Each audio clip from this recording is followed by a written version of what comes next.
Hello, sumo fans. It's time. Yeah, it's time for the summer, and it's time for sumo.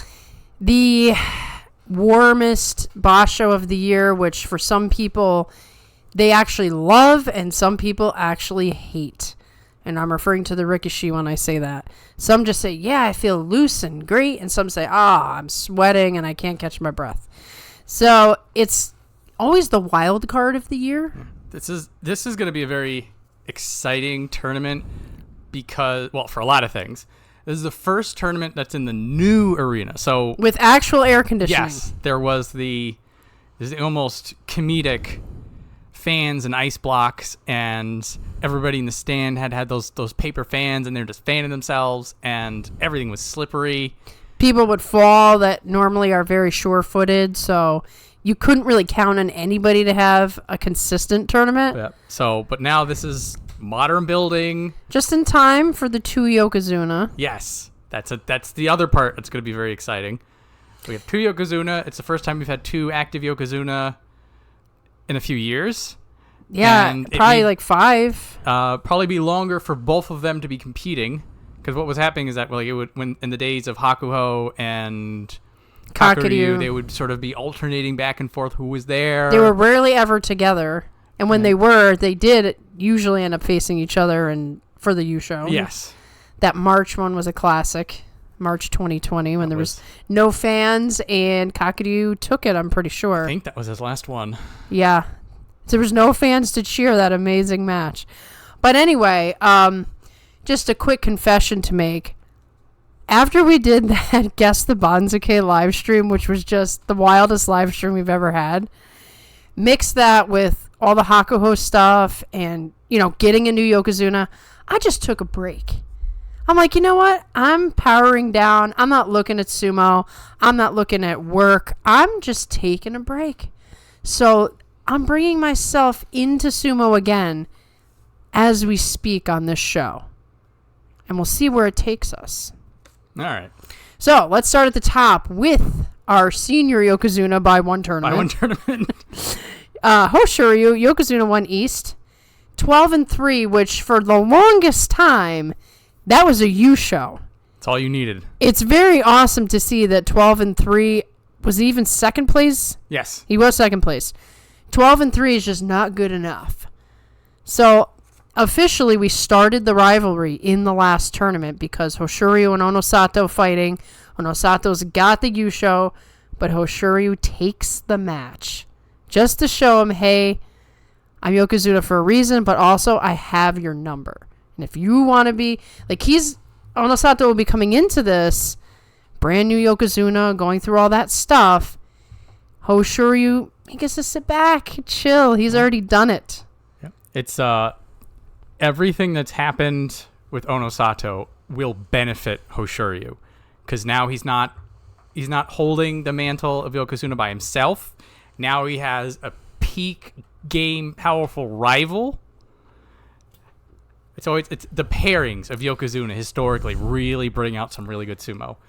And he's still looking for his first Yokozuna Yusho. Right. So he's ready to go. He's settling in. He's hungry. And now he has somebody to share this burden with. Yes. And Hoshoryu gets a bad rap. Like, people think he's mean, disrespectful, doesn't care about people. I don't know where this persona is coming from.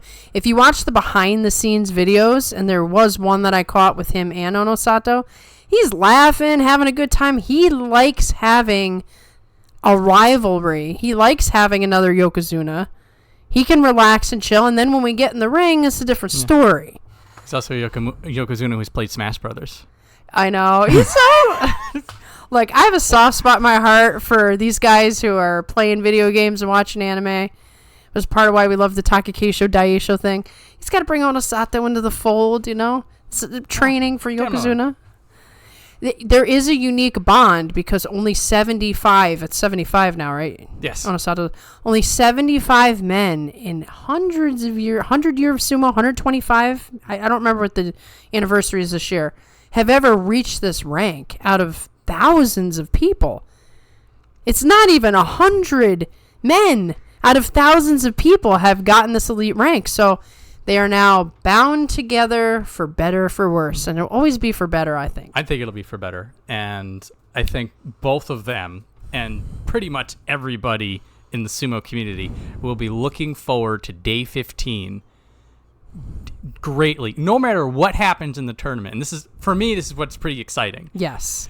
Because Onosato ran away with it, and then there was that weird dead zone on day 14 and 15 that you're sort of just like, well... What's going to happen? Anything? It's just like, well, Onosato won it. I guess we can keep watching sumo. And then when Hoshoryu beat him on the last day, we're just like, oh, we're getting it. Right. It fired everybody up. Fired everyone. So now, even if this happens again, that somebody just runs away with it, Hoshoryu or Onosato, or maybe someone else, we'll see. We'll see. We'll see. No matter what happens, that day 15 is going to be electric. Yes. Now, not to bring anything down, but subscribers have been spamming me with Hoshoryu hurt his big toe. I don't think that's a bad enough injury to mess up his tournament too much. I mean, yes, you need your toes for pivoting, especially if you're throwing. But I think he's got enough in his bag of tricks that he can get through a busted toe. I'd rather that than a knee or, the elbow issue. So I think it'll be okay. Yeah, he was doing, I think it was training, and he went out he's going out to train at other camps, which is super cool. And while he was out there, he busted something with it. Like, if it was broken, he'd be gone. So the fact that he's not talking about a broken toe, like just taking a little rest. Optimistic. I don't know. I wasn't there. I've not personally looked at his toe, so I don't know what I'm talking about. You don't want to bring your medical expertise in? Yes. Here's my non-existent doctorate in toes. I don't have, and I will never have. So we look forward to seeing what Hoshoryu's got, because now we have Onosato, the brand new Yokozuna. Yokozuna 1 West. It was supposed to be Ozeki 1 West. I wrote that down wrong. I was going to say Yokozuna 1 West up from Yokozuna 1 West. No, that is a typo. Of course, we just spoke of this 14-1. So he has all the expectations, all the pressure, all the excitement. First Japanese Yokozuna in X amount of years. I don't even remember. Long before we were watching. Hisano Sato was the last one. Well, that was in the middle of when we were watching. But he didn't really... He had like one... in terms of a presence? Yeah, because he only had one tournament or so. And as we discussed on the recap show, how fitting that the former Kisano Sato is the man to bring the next Japanese Yokozuna. As far as I know, he has no injuries. I would expect fatigue. I would expect nerves. Onosato is a nervous guy. Now, what we saw in the last tournament was that he was able to harness that and it wasn't a problem. But he's really going to have to dig deep and not let things get in his head. Because, people want him to win a show as a Yokozuna. He's coming in with all these records, like the fastest person in Yokozuna. Never got a Makuuchi. All this stuff. And then it's like the expectations are now pushed on him to keep that going forward. Mm-hmm. So I would historically, I would say 9-6. That's the least we can ask out of Onosato. He'll probably do better. I think there was a sort of a transformation in how good his sumo was in May. Yes. So it wasn't just that he got the cup, he did it in such a dominant and powerful fashion that was even an improvement on the stuff that got him to Ozeki. So I would say, the 9-6, he's probably going to be doing better than that. But whenever he's done these jump ups in the past, there's always a little hiccup. There's the adjustment period where again, I'm doing air quotes here, 9-6 as a step down, which is still a winning record.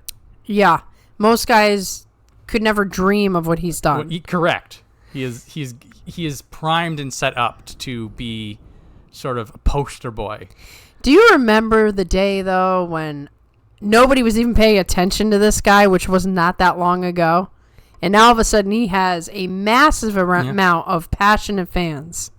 So his whole life has changed in a very short period of time. And he really just needs to survive July. Yeah. Just handle the hype, work on, I have to do the ring entering ceremony, I have to do all this stuff. And then then after July, it's similar to what Hoshoryu did. Just survive it. Yep. Internalize it. And then once you go forward from there, then because here's what's going to happen. Give these guys a couple of years of doing this, 6 tournaments a year. there's no more nerves left. No more nerves. You figured everything out. Like, you know, this is just the very beginning. We should be honored to see the beginning of two new Yokozuna. It's exciting to see it like blossom in front of our eyes. Yes. Very good. Both of them are going to be. Everyone's going to be looking at them. I mean, like you said, Onosato is just going to be the man on everyone's lips for all 15 days. There's already the chance of Onosato's the greatest of all time before he's even won a Yusho as a Yokozuna. Yeah, well... So that means he knows that people are saying things like that. Yeah. Well, to be fair, 2 down, 38, 39 to go? Yeah. Yeah, he's got time. He's got plenty of time. So... best of luck, Onosato. We'll be keeping our eye on you as well. Now, our next guy I am very, very concerned about. Koto Zakura, Ozeki 1 East, up from Ozeki 1 West, 8-7. He already had a bunch of injuries. The knee, the back I thought was a little shaky. Now I hear he has a neck injury. Allegedly, yeah. You know I don't ever want to hear neck injury, ever in a million years. It's the worst. And now my heart is starting to just bleed for Koto Zakura because we've seen this happen more often than we've seen Hoshoryu and Onosato. A guy gets to the Yokozuna promotion possibility first. All the pressure on him, no one else to watch to see how it's done. Decides to overtrain, gets hurt, and now is struggling just to keep Ozeki. We saw it with Takekeisho. We saw it with Kirishima, but Kirishima actually dropped the rank. He's still fighting to get his way back up. So Koto Zakura is in a bad spot. And he really needs, like, some cosmic force to get him out of this. So positive, negative. He does not have Katoban. He was 8-7. So win, lose, or draw, Koto Zakura will remain Ozeki.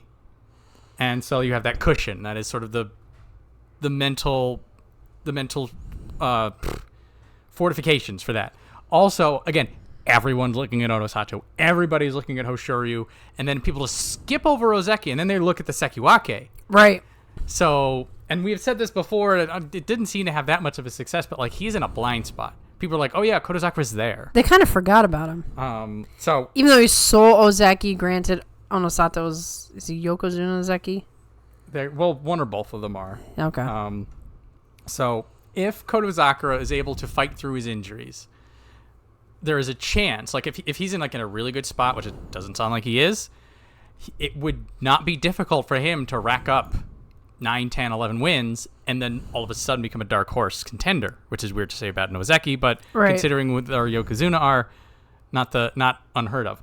And failing that, the grit, the resolve we've seen out of him means that like he'll at least get those 7, 8, or 9 wins. He's been very consistent his entire career. Like, he was doing what Onosato did before Onosato showed up to the top division.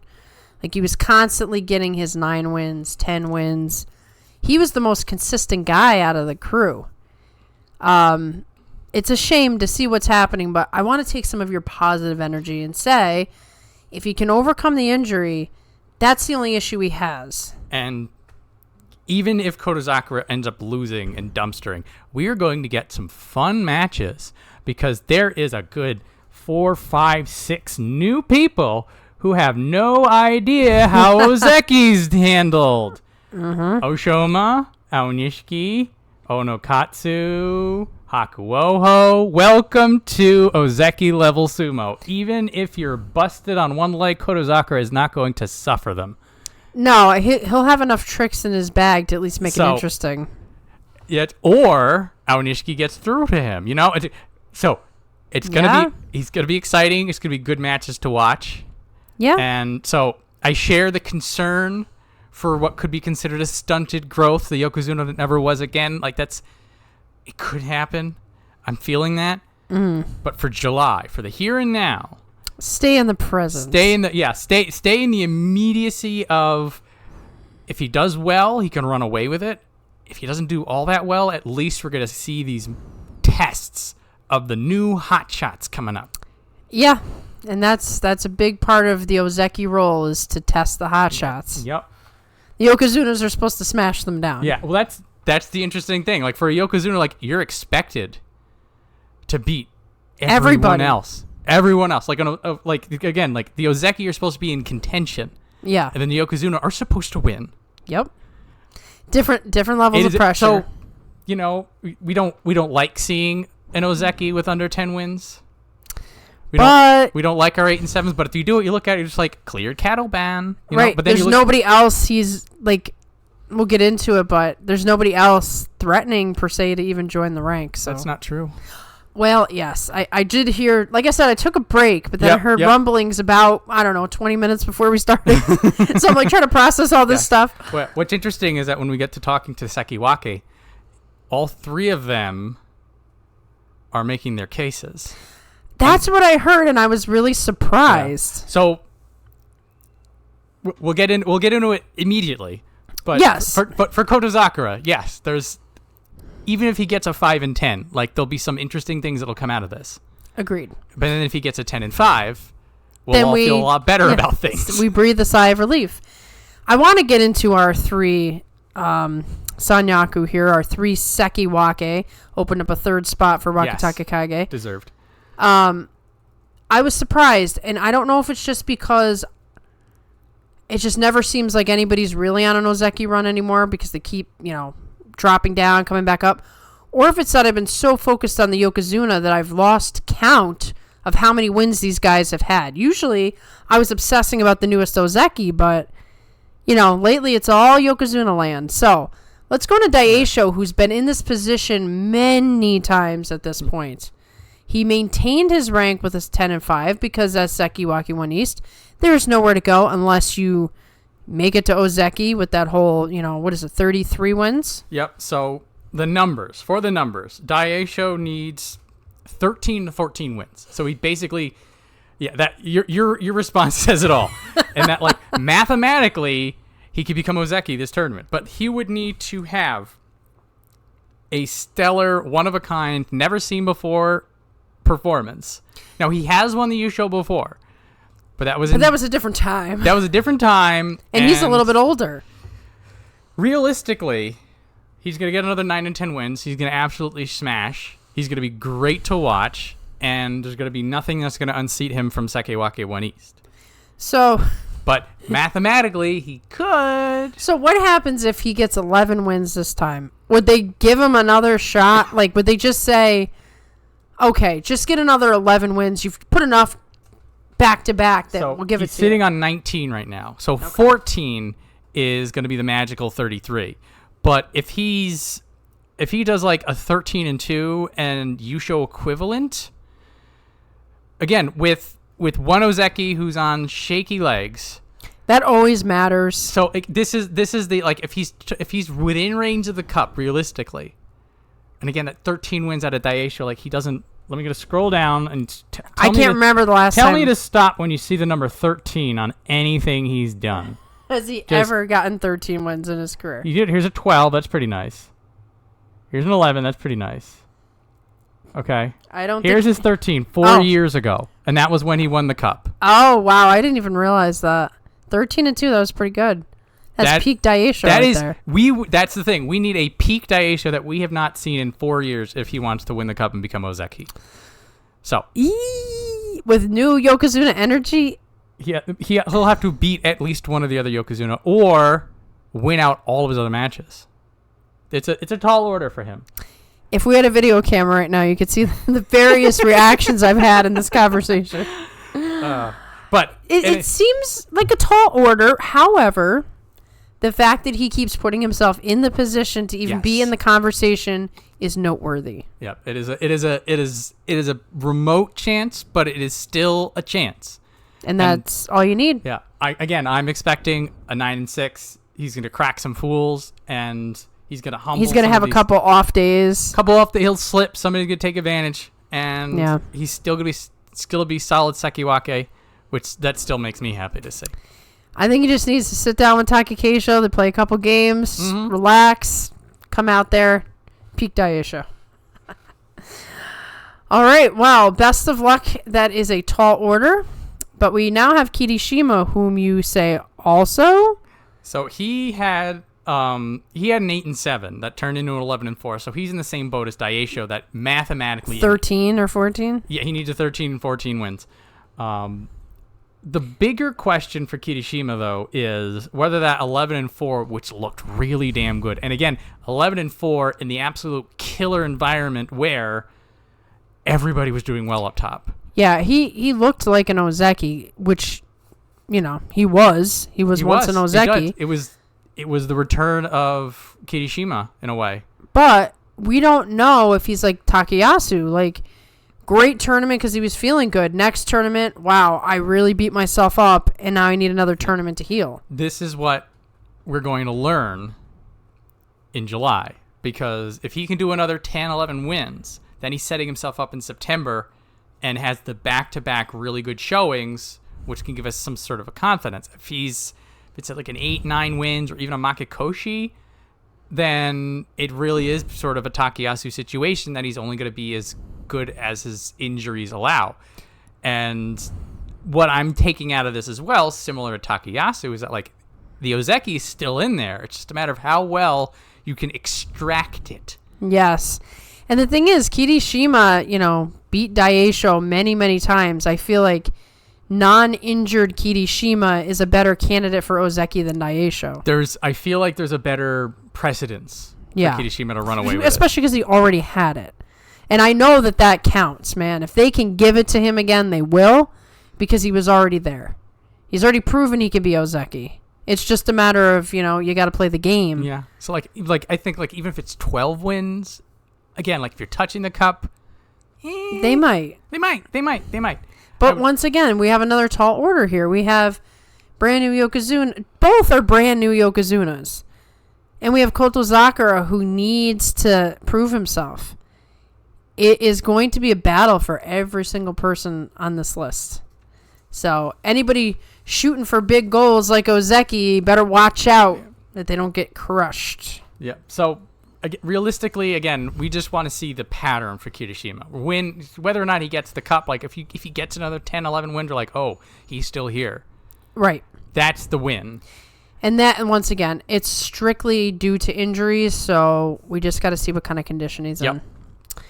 Now, our next man, Wakataka Kage, we had speculated, we did our Guess the Banzuke, and we did say, all right, they're going to open up another spot, which they did. They did. They've been stingy lately, so he definitely deserved it, and I'm glad that they gave it to him. So that 12-3 that he had was the same 12-3 that got him his first cup. Yeah. And in a much more difficult environment. Right. So even though, if you just look at numbers, you're not going to get the full picture. This was the best version of Wakataka Kage that has been in some years. He is 12 wins away from that fabled 33. And I have the most confidence that he would do it. Of the three of them, it's all mathematically possible for them to get it. Wakataka Kage would probably be the highest chance of these three to go and get that promotion to Ozeki. Because he appears to be the one, even though injury is actually what knocked him down from the prime spot he was in. He's the one who seems to be in the best physical condition right now and seems to be improving. And he can actually challenge both Ono Sato and Hoshoryu. There's not a lot of guys. He was close against Ono Sato. And he's took notes from that, and he's got another plan for him. Wakataka Kage is very smart, he's very skilled, and he's very strong. He's been relegated to little brother because when he got knocked out of his spot and went all the way down to the lower divisions, everybody else kept going up. So he's got a burden here to prove that he belongs with the guys he was with. Similar to Kirishima, if he can repeat, if he can do another 12 or even 11 wins, then that's not just proof that he belongs up here. That could be proof that he can get the promotion. Now, that cup has always been the X factor. And can you get 12 wins on a cup anymore, like you were just saying before? That may not be something that exists. Yeah, you missed your golden opportunity. But if you get 33 wins, if you get wins off of the Yokozuna. Yeah, like if you were to beat both Yokozuna. Yep. And then if Kotozakura goes Katoban. There's some avenues for this to happen. For Wakataka Kage, there's a lot of weird X factors that can come into play. I still think that you want that show to really cement it in, and that even if he does get another 11 or 12 wins, they may go to him and say, one more, you know? Yeah, I mean, not to go back into the past again, but hey, you know who I am. They made Taka Keisho go back. Yeah, they Very few have they done that too. But the precedence is set that they could do that to him. And I wouldn't be shocked at all. So he really just needs to have a dominant performance, make it a no doubt about it. No doubt about it. And then he's golden. Yeah, it's a tough order for all three of the Sekiwake. Yeah. But I think for him, it's like, you know what? Maybe he will. Yeah, I don't feel so like... I'm not making the faces when we talk about Wakataka Kage. But, another interesting thing is watching Hoshoryu and Onosato get to Yokozuna has got to have fired up all these guys. All these guys. Especially the ones that were there with him. Wakataka Kage and Hoshoryu were facing each other all the time when Wakataka Kage was up there. And now he's been surpassed. And he's saying, I'm as good as Hoshoryu. Why is he so different? I know this guy. Onosato might be the one where no one's going to say, yeah, I'm Onosato. But Hoshoryu seems attainable for someone like Wakataka Kage. So, like I said, the Yokozunas are firing up the guys, and hopefully they fire up the right ones who can actually do something with it. And I think Wakataka Kage is the one. Now, we have another new guy in a new position, Oshoma. 10-5, so he moves up from Maegashira's 6 East to Komusubi 1 East. This is danger all over the place.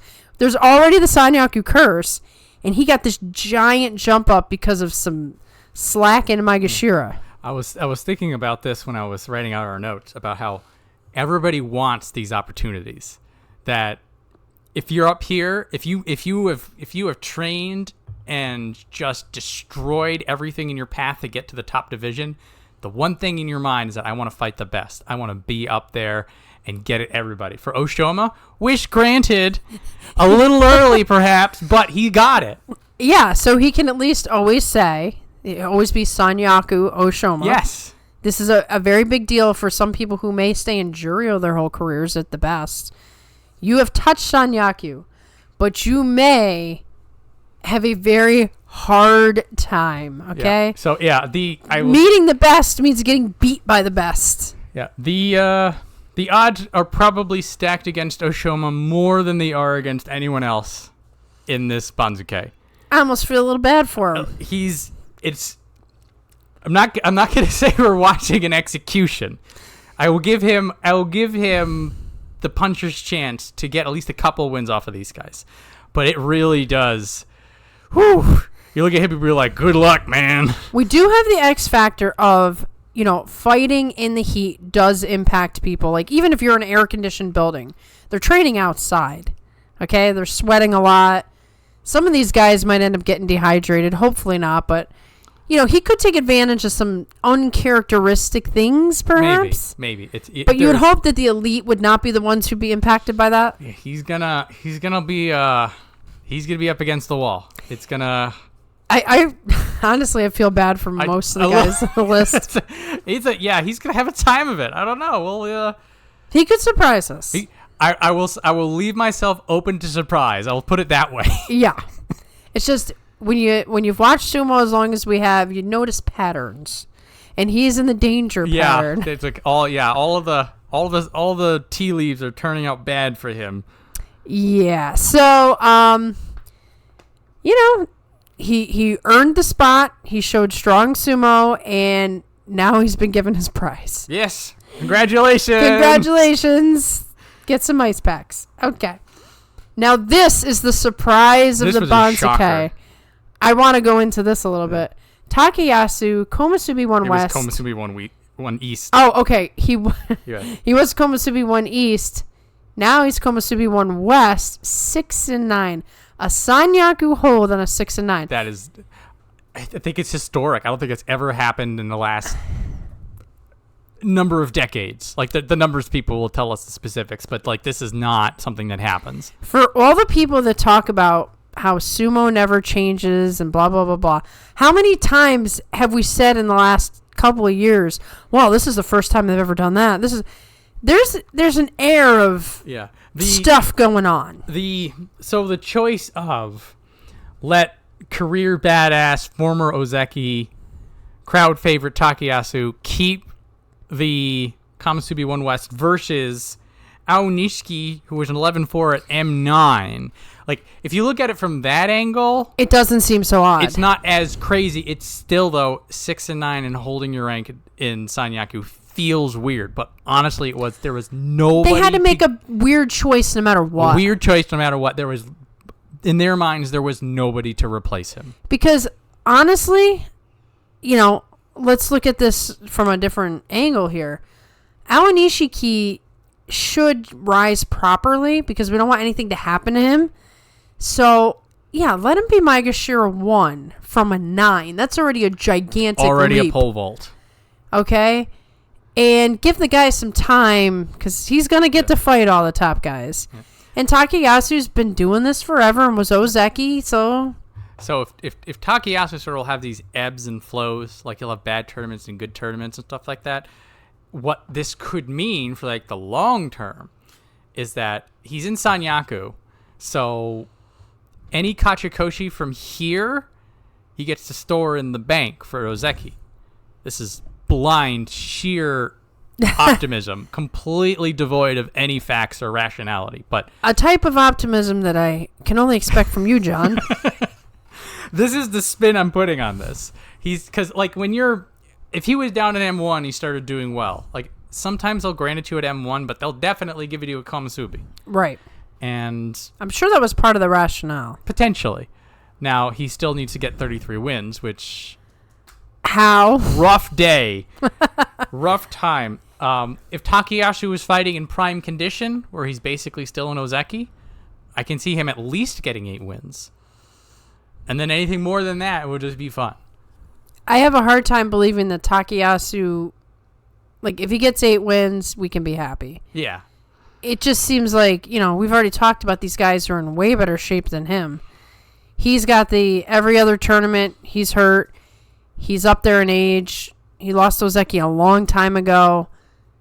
It would take a lot of pieces falling in precisely the right places. Yep. Yeah. I'm not going to say it's not possible, but we're talking Cinderella story. Yeah. I'm thinking the realistic hope is saving rank, is getting 8 wins and sort of making good on the stay of execution given to him. Yeah. And then anything after that is just candy. I mean, at this point, when Takayasu does go to retire, even though he's had, 9 times where he almost touched the Yusho, I think he can call it a good career.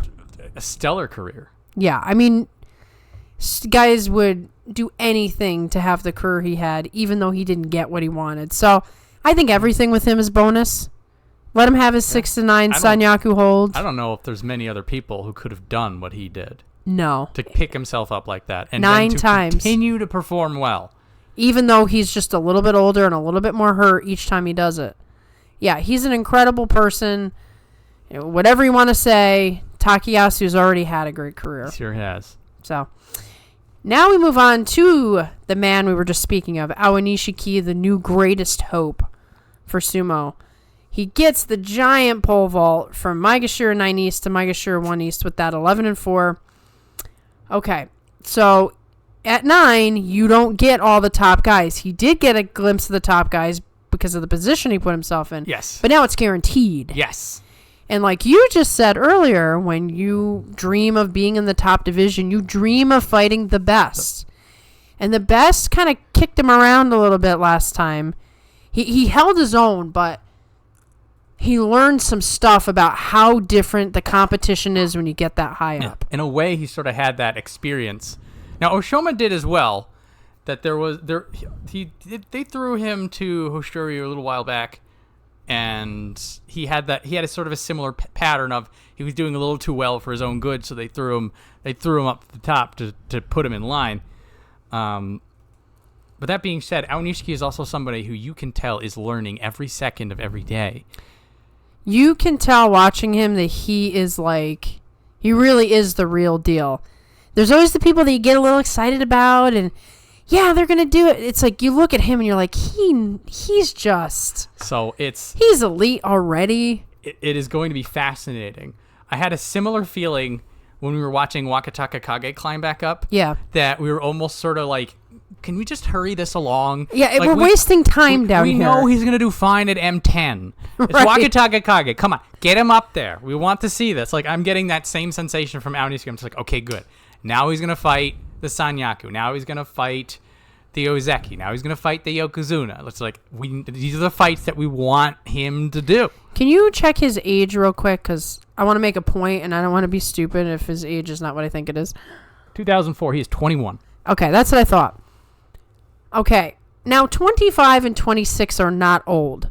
But just think about this. Aonishiki is 21. 21. He is a 21-year-old's body, which means all he's got to do, I mean, he's already quite skilled. All he has to do is gain some experience, and he will be challenging these guys.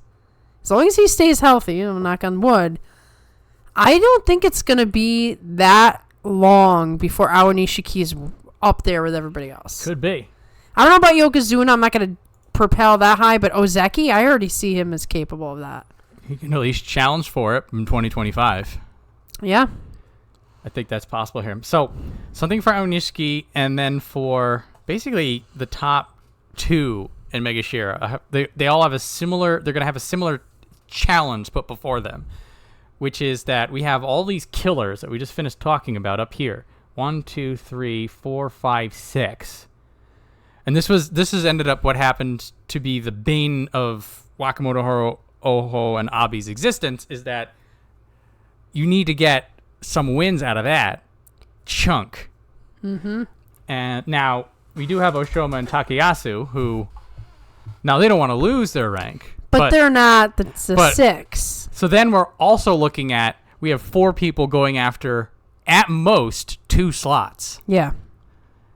So something to keep in mind. So we're talking about Aonishiki fighting all those people above him. But the deciding factor is going to be who in that cluster of 4 to 6 people are going to be winning in fights against each other. Right. Aonishiki, Hoshoryu's probably going to put him in his place, but is Abi going to? Right. Is Oho going to? Is Tamawashi going to?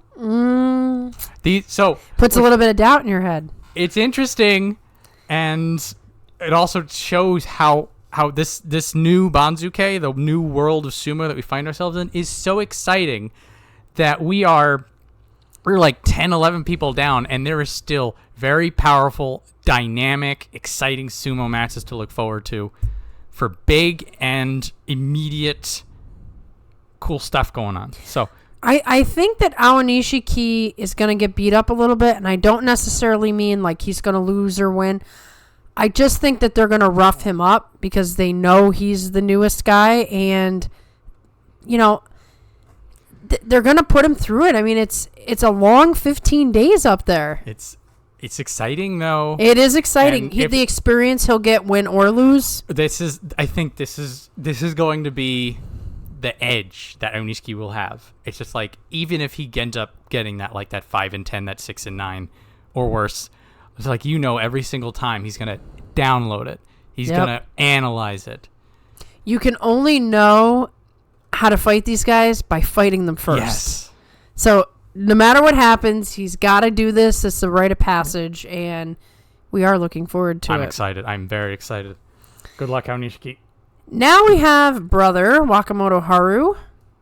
Okay, Maegashira 1 West down from 1 East with the 7 and 8. Slight demotion.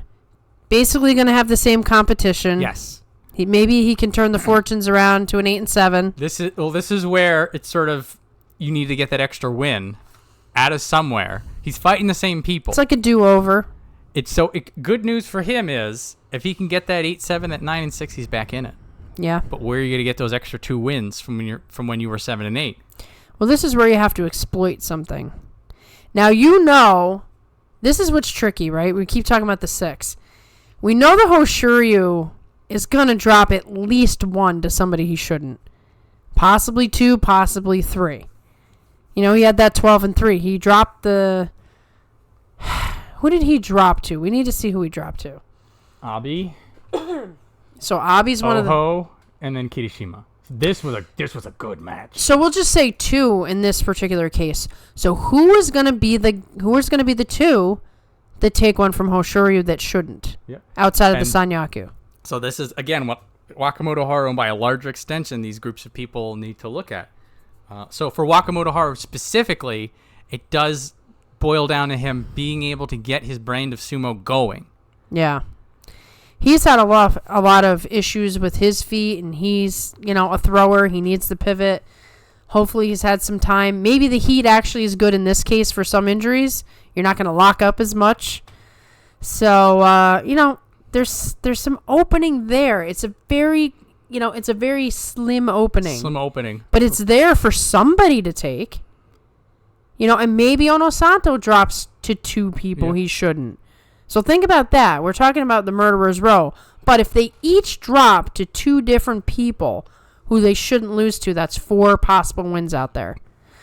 So they have to think about that. Yep. And it comes down to mindset and that hunger.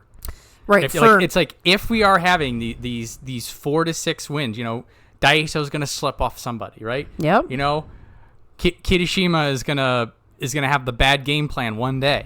One day. You have to have the mindset of it's going to be my day. Right. Have that mindset every day, and all you got to do is that one match for 30 seconds or less. You've got to be peak you. Yeah. So I think Wakamoto Haru does have the mindset for that. It's whether his injuries let him do it and whether he can sort of dig in. Yeah, I think he might be 30 at this point. Like, he's older than Wakataka Kage. Let's see. So, I mean, once you hit the 30 zone... 32. Yeah. It starts to become harder and harder. Now, granted, Terunofuji was, 31 when he came up to Yokozuna? Yep. So, anything's possible, but... He's still in the mix. He's still in the mix. Now, we must speak about Oho, who's in that cluster of frustrated, I'm better than this, but I can't get anywhere category. Yeah. 7 and 8. So he had some very close matches. Very close. That if they go the other way, I mean, it's such slim margins. So 7 and 8 is a 9 and 6. Yeah, this is what's fascinating about Oho here. So everyone else, it's sort of a, can you find the win? But for Oho, it can almost go both ways.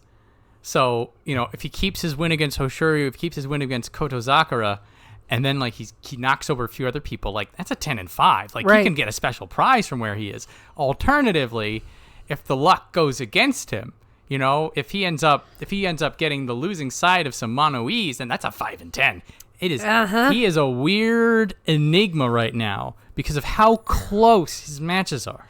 And I'm starting to wonder in particular, he had Hoshoryu's number for a long time. Have the fortunes completely flipped now that Hoshoryu's gone up to Yokozuna? No, I think they're evening out a little bit. It's not as one-sided. Mm-hmm. But again, Oho beat him.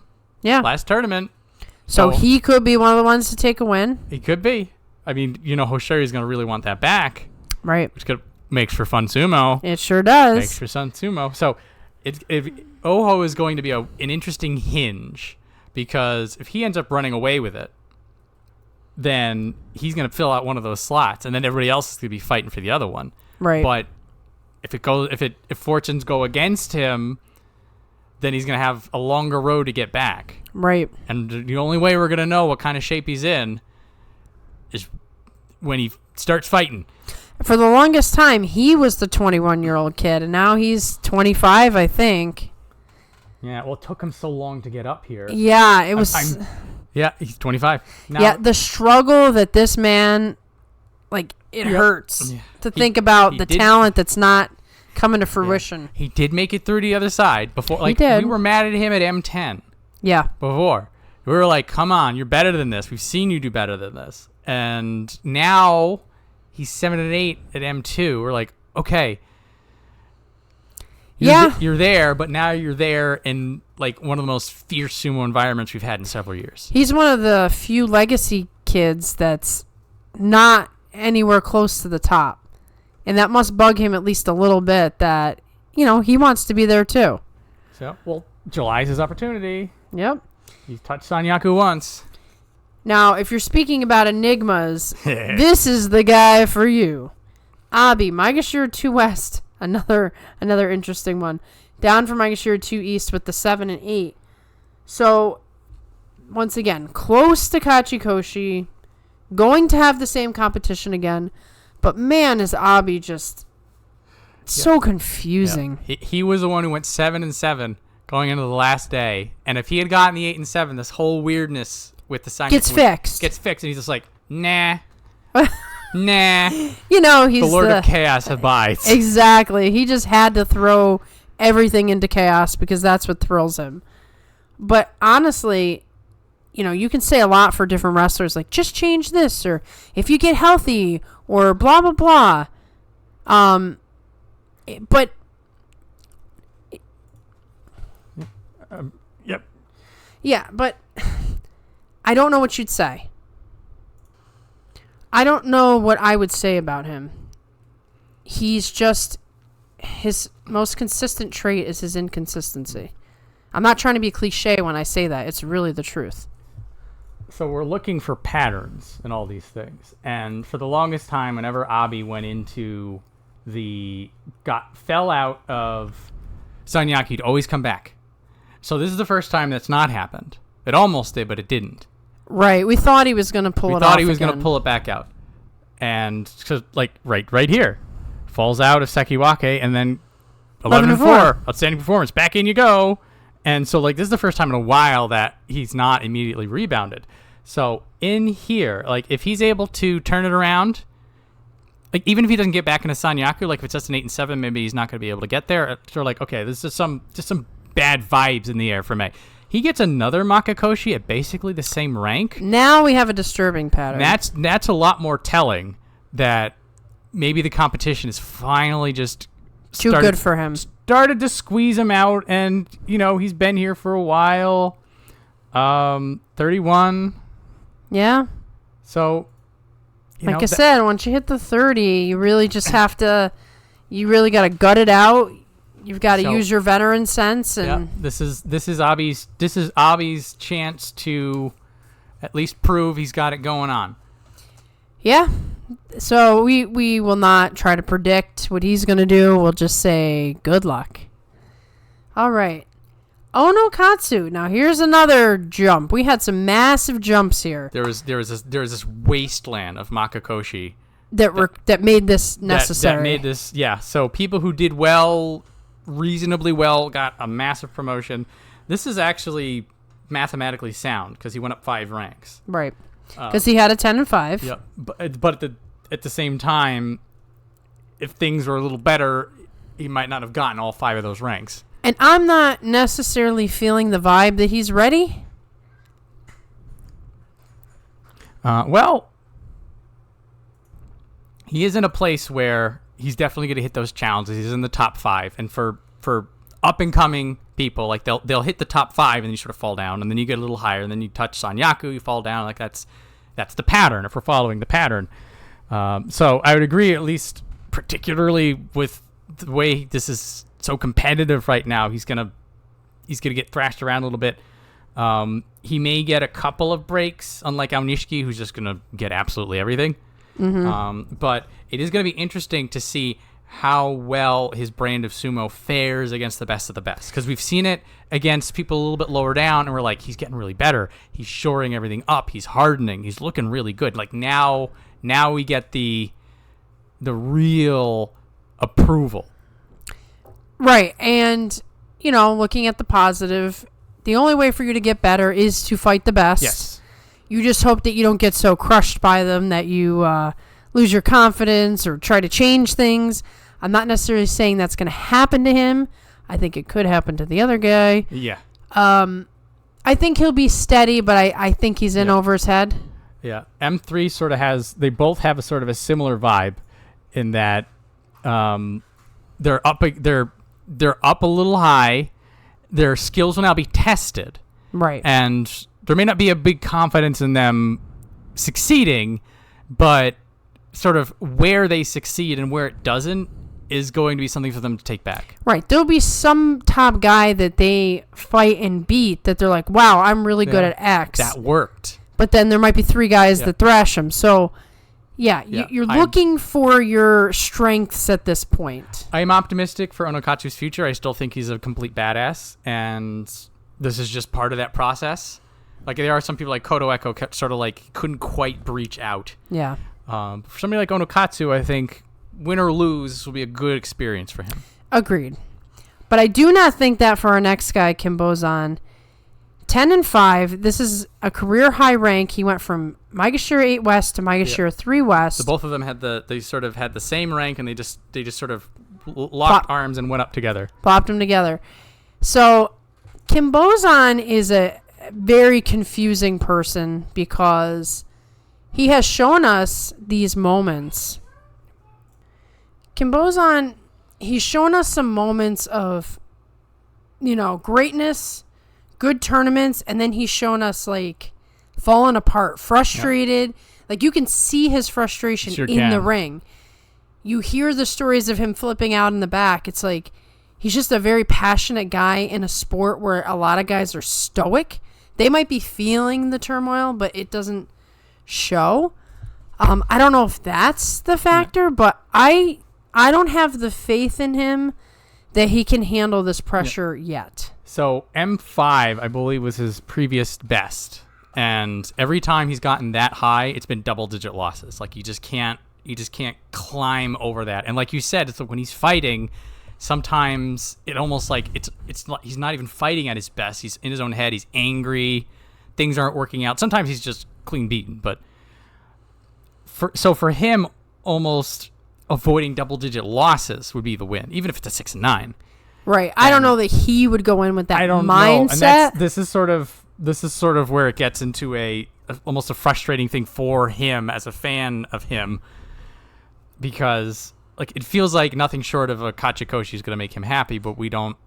The history doesn't back that up for him. Right. And so it's a situation where you might want to take the pressure off of yourself a little bit in order to perform better.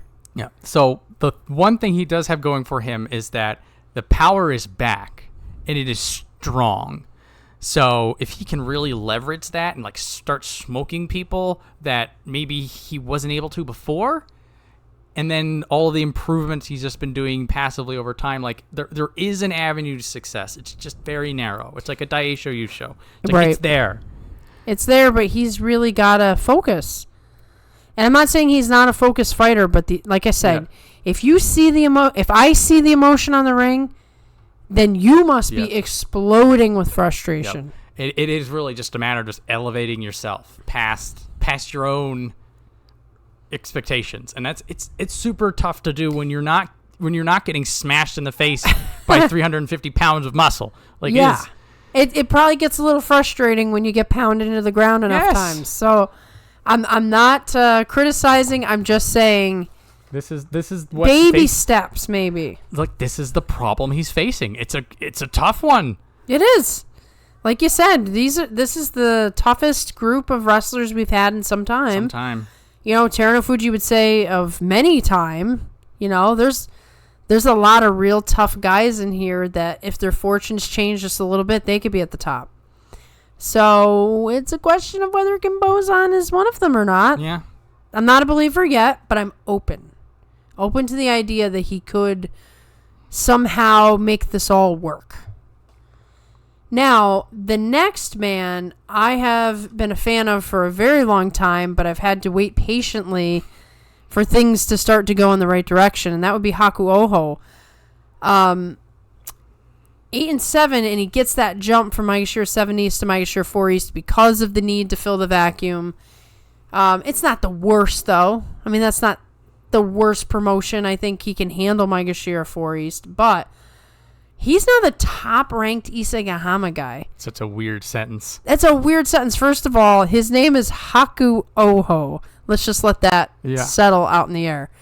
But second of all, this kid just debuted like a beast, gets the shoulder surgery, and slowly comes back. This was not a sprint back up. And now he's slowly rising in the ranks, and everything's very slow. And now he has a new coach. You know, the new Isagahama is the ex-Teruno Fuji. So we got new coach energy. I don't know. I do still believe in him, but I'm so uncertain. So being number 4 does mean he's just going to be in Murderer's Row along with everyone else. So I guess there's a chance for him to pull it off, to sort of go dynamic. It seems seems not right. Another thing to keep in mind is the reason he got an 8 and 7 is because they started giving him the top guys, and it did not go so well. So this last loss to Tokyo Hayate is a little rough, but if you look at these are all the people who are at this point all in ranks above him. So he'll have to fight them all again. Have to fight them all again. This is a little bit of a rough sell. And then you look at these, and you're like, okay, these are people that he's now surpassed. Yeah. Maybe a bit of an uphill climb for him. But if there's anybody who can do it, yeah, it's him. He's got the skill set, and he has the right attitude. So, you know, you look at some guys, and you think, yeah, no shot. But you look at him, and you say, maybe. It's a maybe. There's a path. But like I said, I have butterflies in my stomach when I think about it, because I'm like, in some ways he feels very untested. Yeah. It is a big gulf between 3 and 4 right here. So like we're looking at Onokatsu and we're like, just do what you can out there. We're looking at Kimboza and we're like, you know, this is probably your toughest challenge yet. We're looking at Hakuoho, and again, like you look down, you're like, no, maybe you can get, maybe get to Sadano Umi, maybe you get to Chiyashoma. You're just like, maybe you can scrape your way to like even like 6-7 wins. Right. It's gonna be rough. You got to earn your place. It's gonna be a challenge for him. And again, like you said, now he's top guy, new expectations, new coach, new energy. His old coach is gone. He's been through a lot of transition. He has been. He's come through it out. He's a really resolute individual. I think that's what impresses me about him is he's gone through all these different changes and scandals and stress, but he remains calm and goes out there and does his thing. He just seems like a good kid. So I hope it works out for him, but I was just thinking while we were talking, we could have the exact same thing happen as last tournament, and they just destroy Maegashira 1 through 6.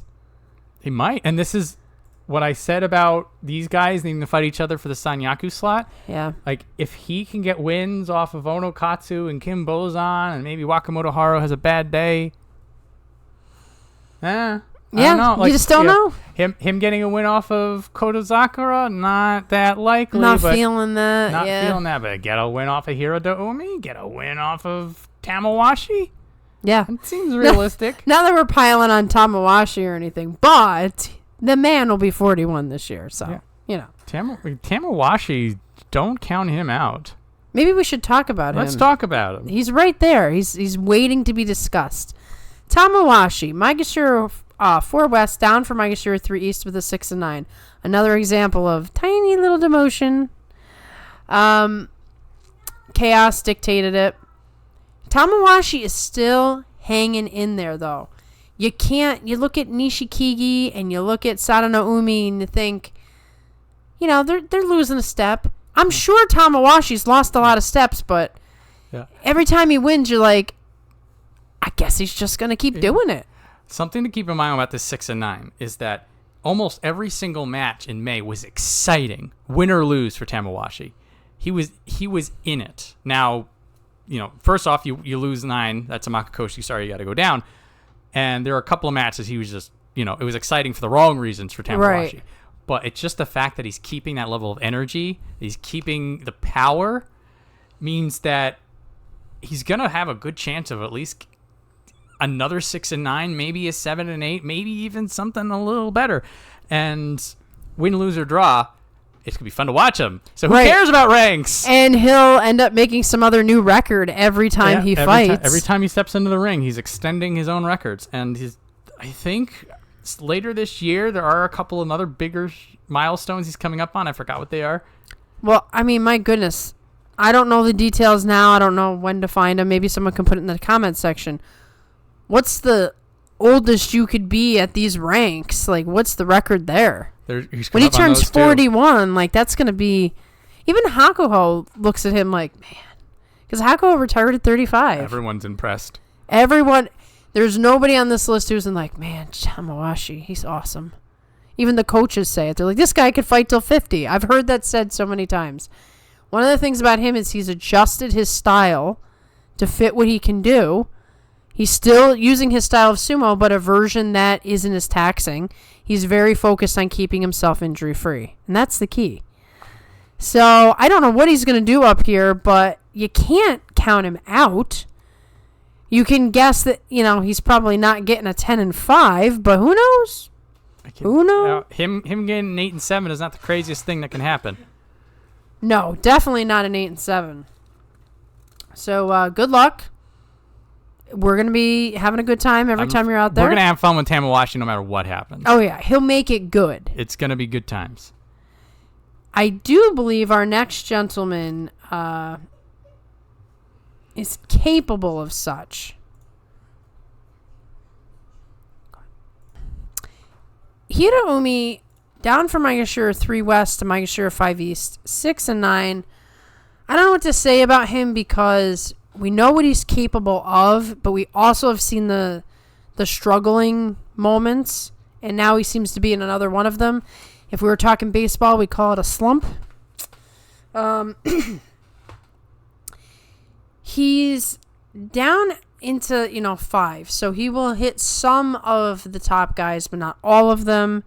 Maybe he needs a little break, like to tighten things up or figure out whatever's going on. He's been slowly improving, but the problem is that the amount of electricity and power going on up here is outstripping his own improvements, which and he's just been the harbinger of bad luck this whole time because they've just not given him any luck on the Banzuke. But that being said, what July is going to tell us about Hiraumi is whether those small improvements are going to allow him to reverse his fortunes. So, he's fighting a little better, but then it's just everybody else is just amped up. Yeah, and he's not moving with the same, bump up as some of these other guys. Yeah. I don't want to say he isn't as hungry, but it just isn't working. For him, it's a lot of swimming against the current. Yeah, that's a great example. It's just like he's getting better at swimming. It's not that he's a bad swimmer, and I think that if he keeps at it, he'll get back up there. Yeah. But it is just a bad place to be, and it's transformed. It's not that Hiraumi's getting better or worse.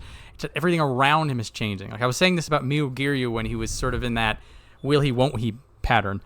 So if he might have a good breakout, this is a good chance for him to get 9-10 wins and really just vault back up. But if he doesn't, or if he gets another Makakoshi, this would be a sign that maybe the struggle's still going on a little bit. Like you said, the slump's still there. Yeah, and it's hard to get out of it sometimes because you could overcorrect, change too much of what you're doing, and now you've started a whole new thing. Or you start tweaking and it's just not enough tweak. It's like doing chemistry. Yeah. You just got to get the right formulation in there. Yeah. I think one day he will be back at Komusubi. It's just, will this be in a few tournaments? Will this be in a few years? And that's what we're going to at least get a little vision of in July. Yeah. Hope for the July heat to mess somebody up. Mess someone else up. Now we have Meisei, who, once again, is, not so different from Hiraumi in some ways.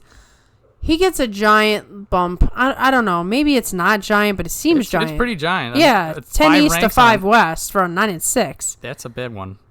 So, I certainly don't know if he's ready for it because he's getting better, but we don't know why he started getting worse. He just went into this zone where he couldn't do anything right. He's been adjusting his sumo. He's been evolving it.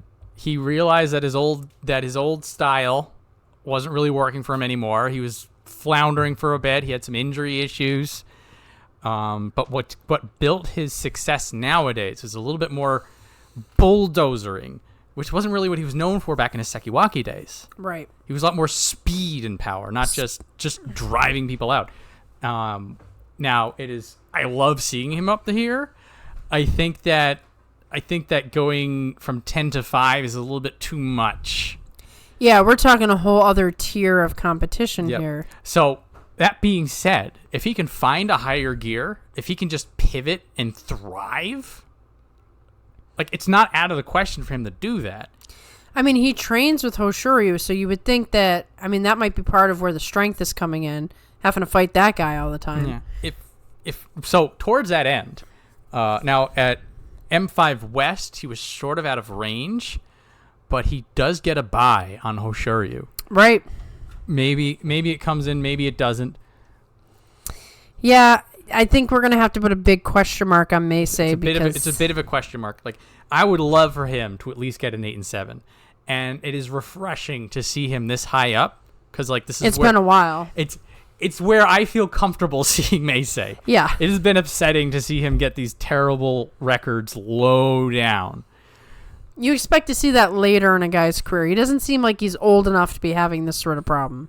But I feel like right now, the version of Meisei that he is right now, like, he's more of an M7, M8 kind of a guy. Agreed. So I think these are some really, those 2 extra ranks are gonna be really bad. Yeah. I'm also hearing he's having some training injury issues as well. I know.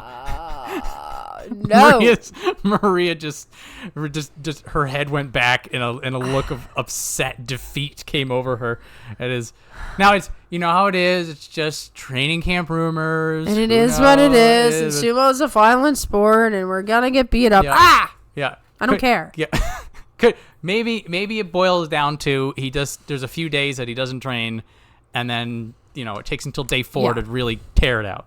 Optimistically, you can still salvage from that position. Yeah, I mean, if everybody's fighting hurt, then somebody's going to be better at fighting hurt than somebody else. Yeah, so, but I think if he wants to survive the top 5, like, we're going to need, like, an even better version of the better version of Meisei we've been seeing. I'm hoping it happens. Well, you know what, John? If your eternal optimism comes into play, Meisei will be all right. I hope so. I don't. I think part of me feels that optimism is all he has right now. Yeah, and sometimes that's all you can take. That's all you can take. Now, our next guy, Takeru Fuji. Maegashira 6 East, down from Maegashira 4 East, 6 and 9. So, Takeru Fuji came in the golden boy. Once again, injury comes back. He had a couple tournaments where he performed just the way he was supposed to. Now he's looking off. And this is a big question mark. Will he come into this tournament and just blow everybody away? And be like, you know what? That was a bad tournament. Let me show you what I can really do. Or is this the start of a decline? I think decline's a little too early to say. I would hope so. This is the first Makuuchi he has ever had that was not involving injury. Well. Ever. Injury. Ever. This is the first one. Okay. He's fine.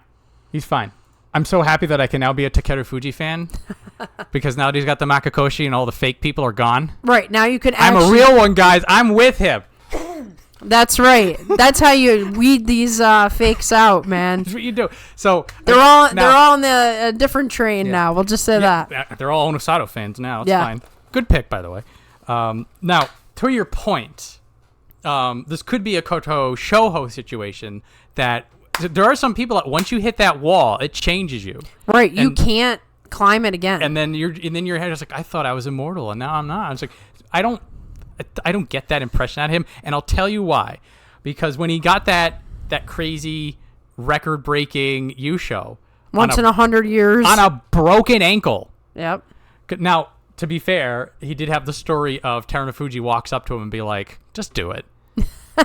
And, if Terunofuji tells you to do something, you just do it. You just do it. But that being said, like, dude went out on a wheelchair on day 13, comes back on day 15 to get it done. Like, now, if you're, like, you... Yeah, I mean, the mental side cannot be discounted. Exactly. Regardless of how much people might argue with me on that point, the mental side is all you have sometimes when your body's all beat up. Now, Terunofuji is now his coach. The dynamics are shifted.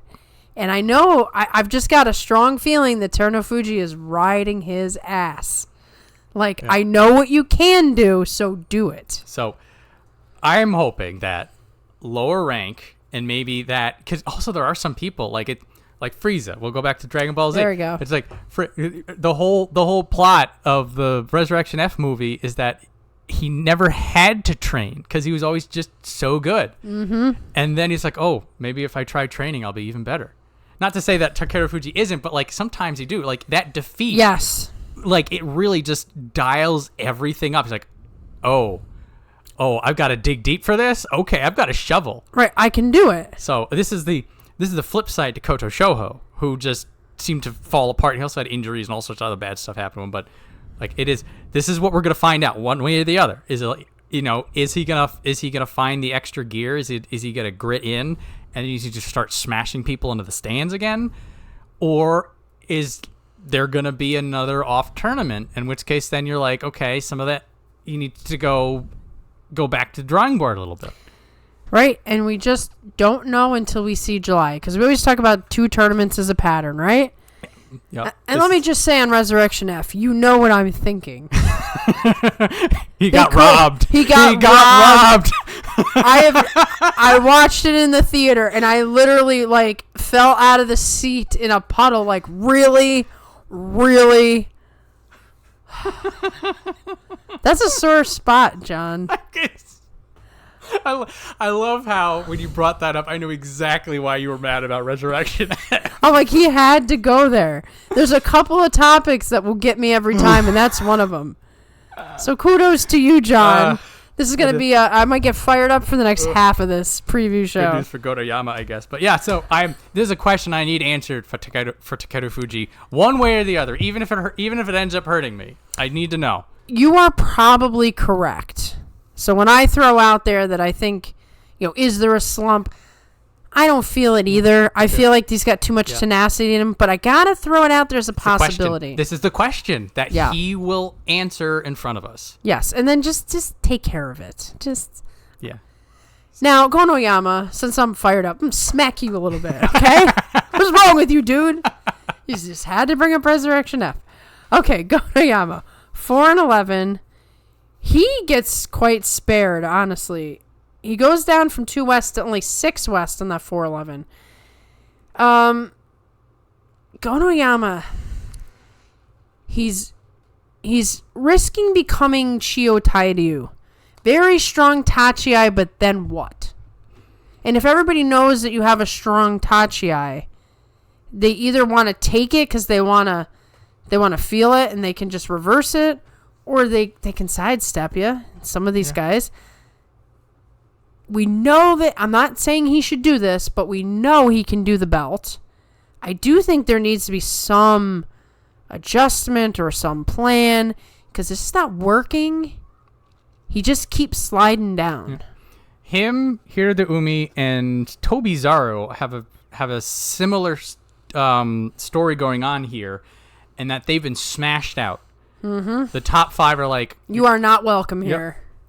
Well, Hiradoumi is 5 East, but for the 3 of them, they were higher, and then they were just squeezed. Mm-hmm. And again, for Hiradoumi, it feels like he just needs to stick with it and not let this get to him, and then everything will work himself out, because he does seem to have the work ethic. For Gonoyama, sort of towards your point, he needs to show the improvements. He is working on it. Like, every once in a while, you'll see something, you're like, ooh, he's working on that. Yeah. Like, he's been sticking to people a lot better. And I think, like, in March, I'm like, oh, this is the trick. And now in May, he just gets thrown out. It's like, you're doing that, but it's not good enough. Right. It's a bit more seesaw with Gonoyama. So he needs the C now that we've seen the saw. Yeah. In this weird analogy I'm running with for some reason. But that's going to be what we're going to find out with Gonoyama. If M6 is low enough for him to start just thrashing dudes, he'll be in the top 5 pretty easy. Yeah. But if he can't get some wins together, then it's like basically the only option he has left is to just fall down until he runs out of people who know how to read him. Yeah, and that's not the position you want to be in. Not if you're gunning to go back up there. Yeah. So we'll put a question mark on him, and we'll think about it. We'll see what he has to show us. Feels a little bit more. It feels longer term for Goniyama. Yeah, it might take some time. Make a little time. Now Tobizaru, 7 and 8, gets only demoted to a Maegashira 7 East. That's about right. He is fully pressured out of the Joey, and we've seen enough of Tobizaru now that we know he can win down here. I think this is another case of everybody's just getting better, and the monkey tricks aren't good enough. But Tobizaru has an amazing way of putting himself back in a match or back in a tournament when you think, like, how can he do it, but he just does it. Doesn't look it, but he's 33. Wow, I did not know that. That is something I was looking through it, and I'm like, what's going on with Tobizaru? Because for the longest time, he lived in the top 5. Yeah. He would go up and down a little bit, but it's like you couldn't get him out of it. This is the first tournament in a while. He's at 7. He was he was 6 West, and in May we're like, oh, he'll get back in. It'll be fine. Now he's down. Now he's consistently in a pattern of being out of the top 5. Yeah. So. Well, at 33, I mean, I had no idea. So, I'd like to think that Tobizaru is just going to have some fun. I think 7 is low for him. I think it feels low for him. He used to get Banzuke luck too. Now, towards that 33, if he gets another Makuuchi here, then it's not the Killer's Den that's his problem. Right. Now there's something else. Right. Because I he see should Tobizaru, be okay here. I see Tobizaru. I see 7 East. I'm like 8 and 7, 9 and 6, maybe a 10 and 5 if he gets a couple off of the people looking the wrong way. Yeah. Anything besides that, something's going on. So we'll have to keep an eye on him too. I'm gonna make a visual of all the to watch wrestlers on the bad side and to watch on the good side. Okay, well, now we have Endo, and we're always concerned about him, and then he gets a 9 and 6. I mean, I don't understand. No, this is bad. bad. I am scared. This is the first time a 9 and 6 is bad news, okay? He is Maegashira 7 West from 11 East. It seemed like 11 East was nice. Well, 11, the 9 he should have gotten a 7 and 8. He does well. He's doing great sumo. Nobody is going to argue about his grit these days. We had our 9 and 5 jokes about him. That is no longer that Endo. Mm-hmm. He is fighting every day like it is his last day on Earth. Well, and because it might be the case. I mean, let's talk about this seriously. Like, we joke a lot, but we're really serious when we say, like, he gets thrown out and he can't get back up after every match. He's beaten his body to a point where he shouldn't probably be doing sumo anymore. And then he gets a 9 and 6, so he's going to get rewarded by an increase, and that's not really a reward in his case. No. It has been a while since I've been this concerned. He's like 35 now, going on 36. I am going to watch every Endo match. Like, tensed, upset. I might have to say we might have to have like an Endo injury, like warning, like we said with Takekeisho. I'll do it. I'll send you a message. I think I'm gonna need that because he's scarier than Takekeisho was. Oh goodness, I don't know. Like he looked bad when he was winning. No, he wins the match and he still takes like 20 seconds to get up after. Like you can tell. I can just see Coach Ikiyoi. Like watching from the stands, like a smile and a tear in his eye. It's like, I remember when my legacy lives on. Well, Endo was a college Yokozuna. He was primed to be like a big deal, and he got that injury, and he never quite made it to where he skillfully belonged. So I feel like he just can't let go. It's props to him. Yeah, this is nothing to say about his decisions. This right. It's his life, his choice. This comes from a place of admiration for him as a sumo wrestler, and a real concern that he's going to be in a wheelchair in July.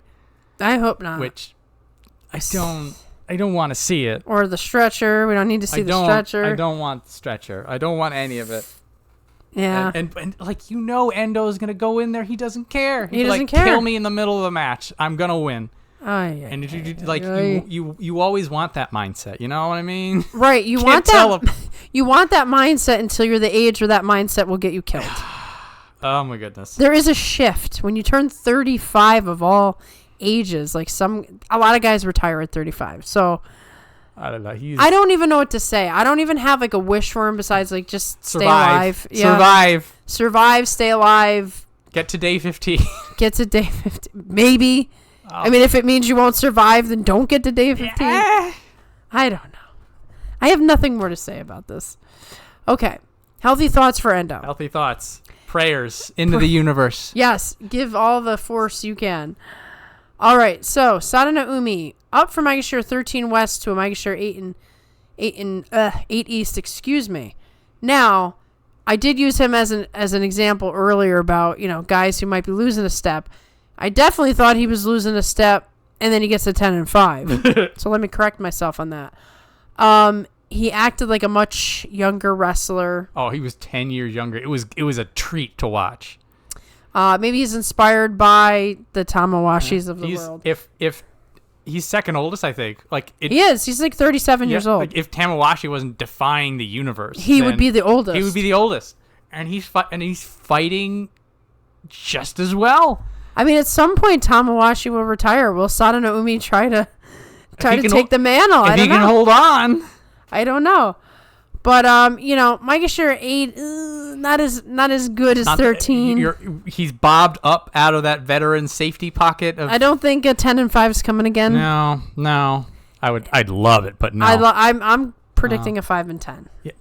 Yeah, at 6 and 9 maybe. 5 and 10 definitely sounds fine. I think he's just 6 and 9 would be okay. Yeah, he'd bob up and down. It's just that he's bobbing a little too high, so there's only one way to go. Right, get knocked back down, get another 10 and 5. Yeah, he got a special prize too. He did, which some people were very upset about. And I'm like, stop. Just stop. It was the perceived double standard because I think Asakuryu was going to get a special prize if he won. And then he lost and he didn't get it. Meanwhile, Sadana Umi's special prize was unconditional, and he won it, and he lost and he got it anyway. But the reason for that, and I don't have an issue with this, is Asakuryu is untested. Sadana Umi's been here for a long time. They're not. You got to look at the larger context, like you said. Like it's like the score doesn't always tell the whole story. And you know what? Winning that prize doesn't always result in glory after the fact. It might make you hungrier, and I think that's the intention, to fight even harder to win it the next time. Also, something else to consider is that Asakuryu is going to evolve into an unmitigated hurricane of badassery. Meanwhile, this is maybe the last time Sadana Umi ever has a chance to get a special prize. Yeah, you think he's gonna keep putting up 10 and 5s? Come on. I mean, Sadana Umi, please prove me wrong. I would love to be wrong. I will eat this all day if you get another special prize in July. Well, or Tamawashi September. does it, so. But just the context. Yes, the context. But in any case, we like Sadana Umi, and even though he's probably going to get a Makuuchi and fall back down, it came from some good sumo in May, and if he brings even a percentage of that energy into July, then even when he loses, he's going to have some dynamic fights. Exactly. And he's up safely enough that if it happens to be a bad tournament, he'll be okay. Now we have Ichi Yamamoto, his counterpart, Maegashira 8 West, down from Maegashira 4 West, 5 and 10. This was a little disappointing because he was starting to improve and look much stronger, and then this is just the inevitable. Yeah. It didn't work out. He found his ceiling, which, to be fair, 4 West is pretty damn good for somebody like Ichi Yamamoto, who we weren't even sure if he'd be able to stick around and in the top division at all, and he goes to M4. Well done, dude. Right, 8 West is still good for Ichi Yamamoto. Yes. And the way he's been evolving, the way he's just been ratcheting it up every tournament, and I think 2 to 3 tournaments in a row, just I think this is about as high as you're going to get for him, and then he keeps going 8 and 7 on the last day. Well, his footwork has really improved, and that was his Achilles heel. is that you'd see those feet flying up in the air, and then he'd get tossed right on his face. He's starting to stick to the ground a lot better, and he's moving in all directions in these fights. You know, you can chase a guy all the way around the ring 3 times and never get dizzy, and he has a lot of stamina. So I think he'll do okay. I think he'll have an advantage. Yeah, I think 8 is a good spot for him. Yeah. So I won't guarantee a Kachikoshi here. I want the 7-7 on the last day to come back. Yeah, we miss it, you know. But I'll say that at this rank, I feel it's likely that he'll get a Kachikoshi. Yeah. Now we have everybody's favorite in the whole world, no matter who you are. Ura, Maegashira 9 East, down from Maegashira 5 East with a 5 and 10. Okay, so what do we say about Ura? I mean, he's in it to have a good time, to show off crazy moves, and sometimes it works. You know, he's I can't even pronounce it. Sutezori. He'll have to, you know, use it on the lower rankers this time, but when you see him do it to like Takayasu, you know, former Ozeki, more than once, it's pretty incredible. So we'll miss him fighting the top guys, but he has risky sumo. Trying to go for these moves, they don't always work. That's why nobody does them. That's part of it. It's almost like Ura the entertainer is more important than Ura the sumo wrestler. I was going over this in my head, and I was thinking, you know, when he was winning and he was climbing with the Banzuke, it's just like, he'll get to Sanyaku. Ura and Sanyaku, isn't that great? And now he's got a 5 and 10. He's at Megashira 9. I'm just like, Ura's going to beat the hell out of everyone around him. Isn't that great? I was like, is there a scenario where anything happens on the Banzuke that we are upset about for Ura? Only if he went to Juryo. That's it. That's it. That is the only thing. If he's no longer part of 42 Opinions. That's the only thing we care about. Anything else that happens, who cares? It's Ura. He's kind of the same way, too, though. Remember when he got up there, he was like, I don't think of myself as a Sanyaku wrestler. I mean, that's why I'm saying Ura's almost exists to bring joy, and that's his purpose in life. He loves when the crowd gets excited. He, you know, win or lose, he's bouncing around, he's smiling, he is Majin Buu, okay? He's going to have some fun with some people down here. Yeah. Toki Hayate's not going to know what's going to hit him. No, it's going to be fun. He's in range of newbie Fujinokawa. The Fujinokawa, it's one of the new hotness, the latest new hotness. Not as hot as Kusano, but we'll see. We'll see. Yeah, you don't know once you get up there. You don't know. Let's see what happens when Ura picks him, how well he does. Go get him, Ura. Yeah, that's all we can say. Chiyoshoma. Also entertaining. Not quite as much as Ura, but he's got his own brand of entertainment. Down from Maegashira 5 West to Maegashira 9 West with a 4 and 11. Okay, so we weren't expecting him to go that high to begin with. So this is predictable. I mean, how old is he? I don't even know how old Chiyoshoma is. 34? 34? 34. 34. He'll turn 34 during the tournament. Okay. Yes. Look at that. So They always love announcing if somebody wins on their birthday, so that'll be something to look forward to for Chiyoshoma. Yes. Birthday basho, yeah, baby. Anyway, so Chiyoshoma, I wasn't surprised by what happened. I'm not necessarily concerned about him. He is starting to switch over, obviously, to the veteran sumo. And I think he's just a little slower than he used to be. He's just a little more tired than he used to be. So what's interesting about this is the last time he was this low, you got 11 and 4 and then 9 and 6. So conventional wisdom will say he's falling out. You know, he got high up and now he's going to sink back down. But if he is fighting with that revitalization energy that he had before, 9's actually too low for him. Right, exactly. I mean, by evidence of the fact that he got brought all the way up to Maegashira 5. So this will be the, you know, is this the veteran fade? It's sort of like what happened with Nishikigi, that he had that surge and he just sort of started to topple down. Now he's only got he only got the 2 Makuuchi, but he was super high up and we were talking all day about how crazy that top is. So, you know, if he gets a 9 and 6, a 10 and 5, I wouldn't be too surprised. But depending on what happens to all those guys, he might get a hefty promotion, which, you know. There's a reality where he's back to being M4 again. Yeah. And like it never happened. Yeah, I mean, the way things are, the top guys beat up the top Maegashira, and they open up spots for everybody so- below it. So I'd say Chiyoshima, there's a lot of potential here that would go against what you would normally expect from a guy in his mid-30s who's falling out of the top 5. Right. Now, somebody that I think we really need to be concerned about is Atami Fuji. He did get an 8 and 7. He did rise from 12 East to 10 East. But did you picture him hanging around down here? He's in his recovery arc. This is my optimism showing. So we're hoping that he now that he's stemmed the bleeding, he's no longer Makakoshi, he's no longer falling out, he's moving back up.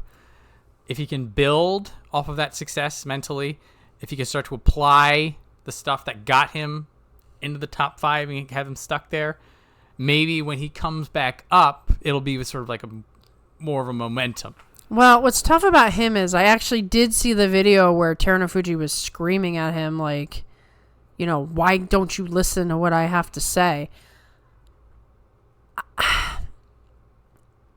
When I see that, I think to myself, either Atami Fuji has no confidence, and that's what keeps getting him into this situation, and maybe getting yelled at is worse for him than better for him, or, there's something else that makes him not push himself. We've talked about the health issues, the chronic health issues, but to me, it doesn't sound like he's in a good place mentally. Like, if Terunofuji's yelling at you all the time and things aren't going right, like, how do you overcome that? Well, we're not there. We don't know the context of it. I feel that whenever you see stuff like that, so particularly when you see that kind of stuff edited in videos that are on YouTube channels, that is curation. Yeah. We are getting the tough love and trying to send a message of this is how we handle it here. So first and foremost, like, this is edited crap on YouTube, so yeah. I'm not taking that at face value. And you can even make the argument that people are upset at the stable for not making him come to his expectation. Yeah. So then here's this cut video of Isegahama Oyakata yelling at Atami Fuji. They'd be like, "Look, we're trying." You can make up 100 things about this. Of course, but no matter how you look at it, he's not living up to his potential. Yes. Now, the reality of the situation is that... And we'll never know why, because, like you said, we're not there. We're not there, yes. But, to your point, this somebody who was knocking on the door of Komusubi is now struggling to get a good score at M12. Some people have said they think he's too heavy. I don't know what your thoughts are on that. Well, you can make heavy work. You can make heavy work. For injury's sake. But my hope for him is that we're rebuilding. So like we've seen Koto Shoho rebuild on these 8 and 7s. We've seen Ichi Yamamoto famously climb all the way up on 8 and 7s. Yeah. If he can get this long plodding progress to go, that gives him time and the confidence to see that his work goes through. Yeah. And if nothing else, if he starts having a bad one, an M10 means he's going to stay in the top division compared to M12. Right. So he's up just high enough that he can kind of mess around with things, and it does suck to talk about Atami Fuji as at least he's still in the top division. Like again, there's a lot of sadness right now for somebody because he's still under 25. I'm pretty sure. Yeah, he is. Let's see. 23. Yeah, he's so young. 23, so not peaked yet in terms of age. Your good years are like 25 through 29. Yep, that chunk when you still got a 2. Yeah, like the early years are for, you're in your best physical condition and you're learning. When you hit 25, 26, that's your elite time. This is why Onosato and Hoshoryu, they're now Yokozuna at that age. And then you sort of like cruise along in the experience until your body gets too beat up. But he's in the time right now where the body should be in the best condition. So if his body is not, if that's the issue, that's hard to overcome right there. Yeah, well, we see it results in people retiring at 28. 2 of them, in fact. This is his opportunity to build off of success. Yeah, and if it is mental, if he just needs to see that the fruits of his labor are manifesting, maybe you just need a few 8 and 7s to get it out of your system. Right. Being at 10 is the right place for that. Just where they put him. All right. Roga. Maegashira 10 West, up from Maegashira 14 West, 9 and 6. So he's gradually going back to where he was before the injury. He's been working on it. This is slow and steady wins the race right here. He was always slow and steady when we were seeing him before, and then it really sucked. That one injury sort of just wiped the entire slate clean. It's like if only he could have just gotten a slow drop down instead of this bam. The Kachikoshi here, and then he's caught back up to where he was. And then we forget all about it. And then he gets to build from there, and we're already seeing improvements to his craft. So it is sort of a you lost 6 months. And that always sucks. This is a contact sport, unfortunately. There's going to be people who miss more. There's going to be people who miss times. So this is his opportunity to basically just keep doing what he's doing. He's got it. He is successfully kicking people's butts. Yeah. Continue to kick butts, Roga, and then we'll be able to see where the ceiling is. And that's always been the question. Whenever somebody like this, they're the slow build. You're just like, okay, what is the rank where you finally get knocked down? Right, and I do not believe that 10 is that rank. Oh, no. So that's the thing. He's in a good position to have a good tournament. Yes, he is. Now, Takanosho. We're talking about another 8 and 7 guy here. This is like the pattern for a little while. He incrementally comes up from 12 West to 11 East. He's not killing it, but at the same time, this is good. We've seen some very scary things from Takanosho where, he was getting close to the bottom. Yeah. What's weird is he's been up and down this entire Banzuke over the last 2 years. Yeah.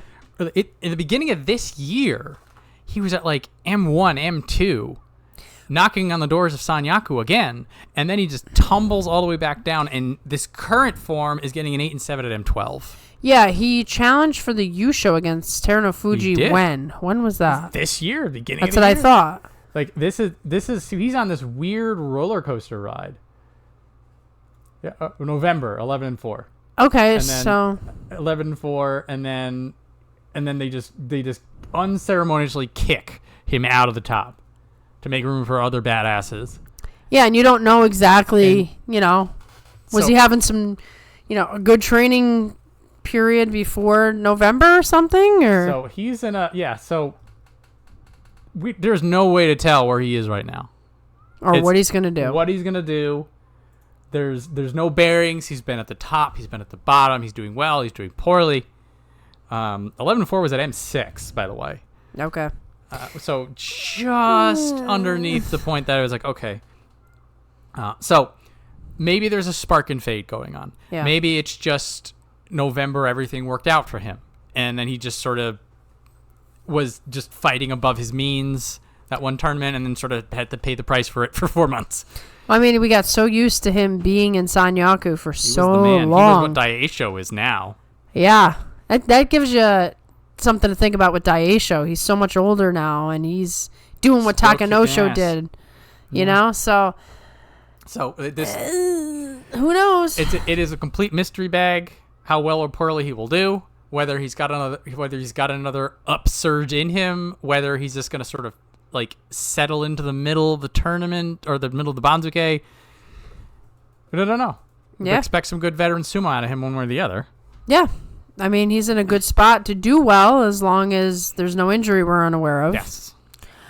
So now we have Toki Hayate, Maegashira 11 West, up from 13 East, 8 and 7 again. 11's decent. 13, like you said, 13 to 17 or 18 in some cases is kind of the veteran zone. Also, if you're in 13 to 17, it's the danger zone for going back to Juryo. So up here, he sort of carved out his place. Like he would have to do absolutely poorly, which doesn't seem to be capable of anymore. Right. So it'll be interesting to see, does he get an 8 and 7 and slowly climb up, or does he have a really good tournament and we see a big jump? Hasn't been around long enough to really know him. Yeah, he's relatively early, and so like this is now for a budding prospect, I'll say, not a rocket ship prospect. Now if you're looking at this chunk, like you're seeing an interesting mix of people that is now his new challenge. Now that he's gotten out of the Juryo danger zone, and this is gonna be interesting to watch him stylistically because he's a smaller grappler. So how's he gonna do against a crazy grappler? How's he gonna do against a veteran grappler? How's he gonna do against a strong pusher thruster who's on his way down? Like there's some interesting challenges for Toki Hayate. Or even below him, he's got Asakuri right below him. He does. These two guys are. That's fun gonna to be a watch. good fight. Welcome back. We got this new small guy sumo coming back. I love it. I love it yeah, so much. I've missed it. A lot of our small guys have getting beaten up so bad that they're just out. Yeah, it's also. Is he the highest ranked small guy now? Has he passed by Midori Fuji? He has passed Midori Maybe. Fuji. Hirota Umi's not that small. He's not small. He's medium. He's a medium guy. Yeah, so our Toki Hayate is the top small guy right now. Top small guy. So good luck up there. Yeah, and we are going to speak about Asakuryu now because he's right underneath. Totally different story for him. After we talk about Midori Fuji. Oh my goodness, I jumped right over. My goodness. I blame these contacts. I swear I can't see out of them. Okay. We have our 3 small guys in a row. Midori Fuji, Maegashira 12 East, down from 9 West with the 6 and 9. Midori Fuji has struggled for a while now. Long gone are the days where he could just throw up a 10 and 5 because he threw some extra katatsukashis into his repertoire. He's probably feeling the beat downs of fighting these bigger guys over and over and over again. It's one way or the other, time does seem to be catching up to him. The hope is that Midori Fuji in double digits is going to do better than himself, and if nothing else, now he's gonna he's gonna get like Hidena Umi. Okay, for Midori Fuji, that should be an easy win. Yeah. A couple other people down here. There's some of the new guys. Not Kusano. That might be a bad match. We'll see. We'll see. Yeah. Yeah, he's gonna put some of the new guys to the test, and some of the people down here, like you could tell, they're on a downward trend. So all he needs to do is just sort of give his normal level of competency, and he should be okay. Yeah, I'm not concerned about him down here, but I am concerned that we may never see him where he was. Yes. Well, those days might be done. I feel like that's the reality, that he's going to be sort of in the veteran pouch right now. He's in better shape than his partner Nishiki Fuji. He is, unfortunately. So, but toward your point, a lot of how he fares against some of these new up and comers is going to be a telling factor for how long he's going to be able to stay here. So we have Kodo Eho, we have Fujinokawa, we have Kusano.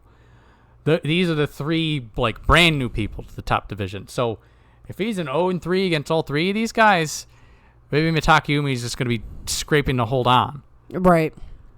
Or Midori Fuji. Looking at Mitake while talking about Midori Fuji. It's funny. It's just catching, Yeah. Well. Mitake is having a... Mitake is technically a promotee from Juryo, so, how he's going to do against a Juryo guy, Mitake not you get it.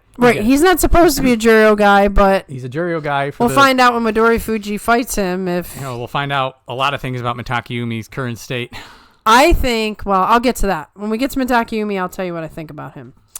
So anyway, Midori Fuji should be okay at this rank. If he's not...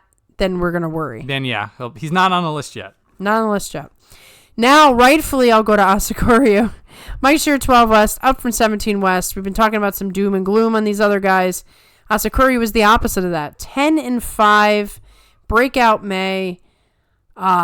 Just this little dude who fought like a big sumo. I love him. Yeah, I love him too. He's skyrocketed into my top 5.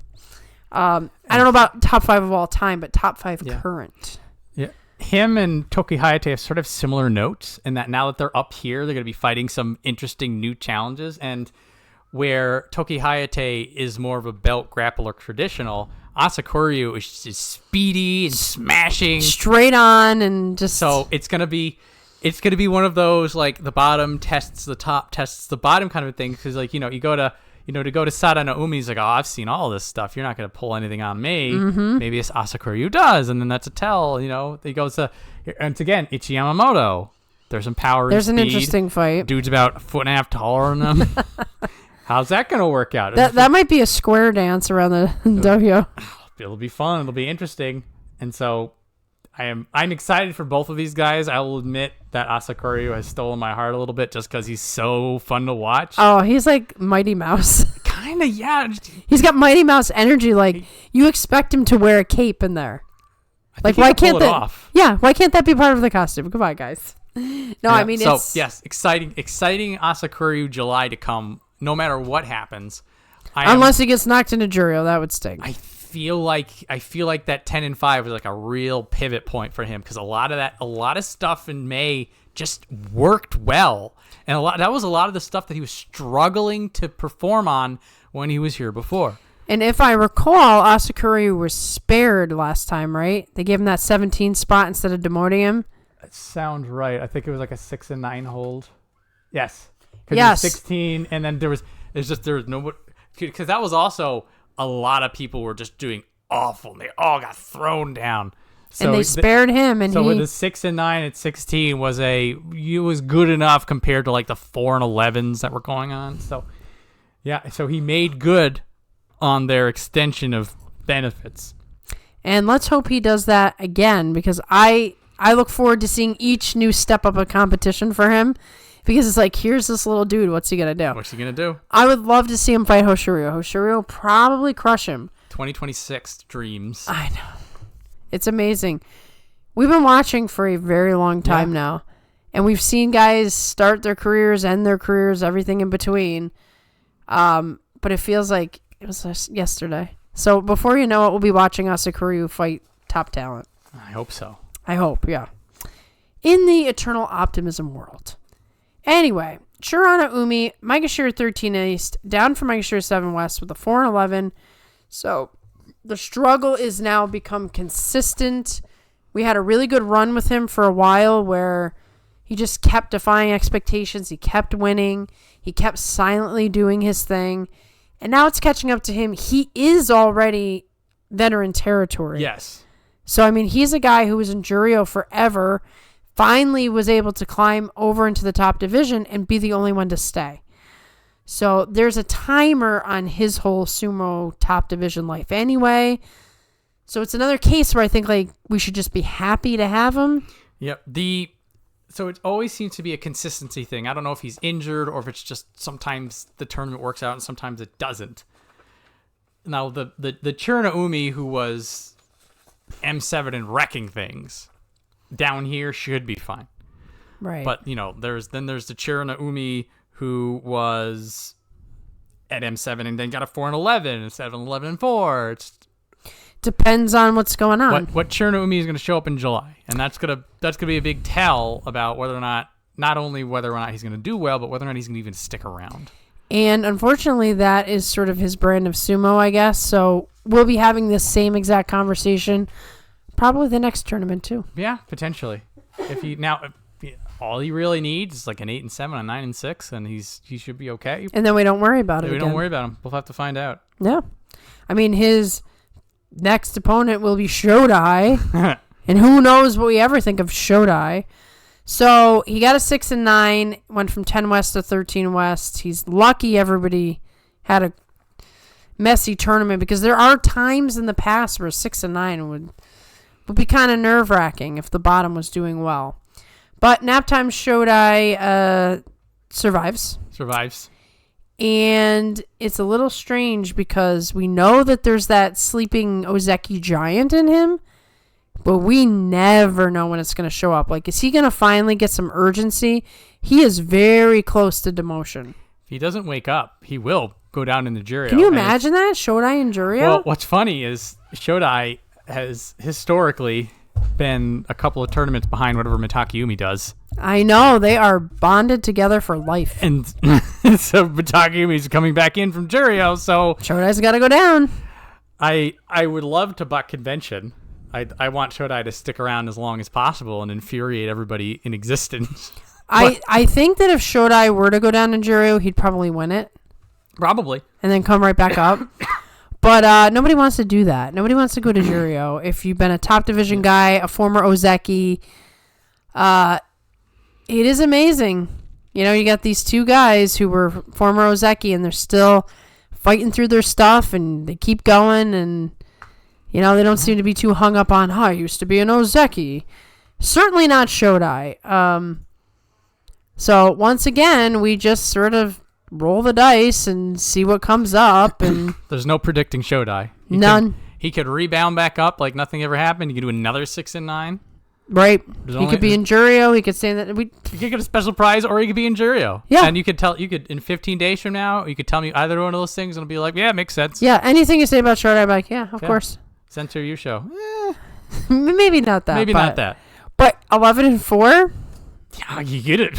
I mean, he could beat all the guys around him and get an 11-4, and then they'd have to start giving the top guys. Yeah. You know, I don't think he's got enough ability to fight any of the top guys anymore, but who knows? Who knows? So, yeah.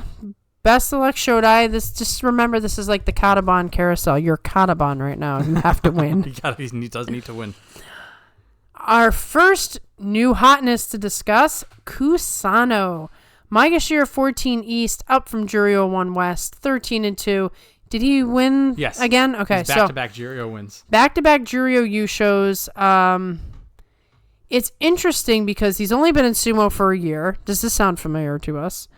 So it's another guy just zipping right up the ranks, winning U-shows like it's nothing.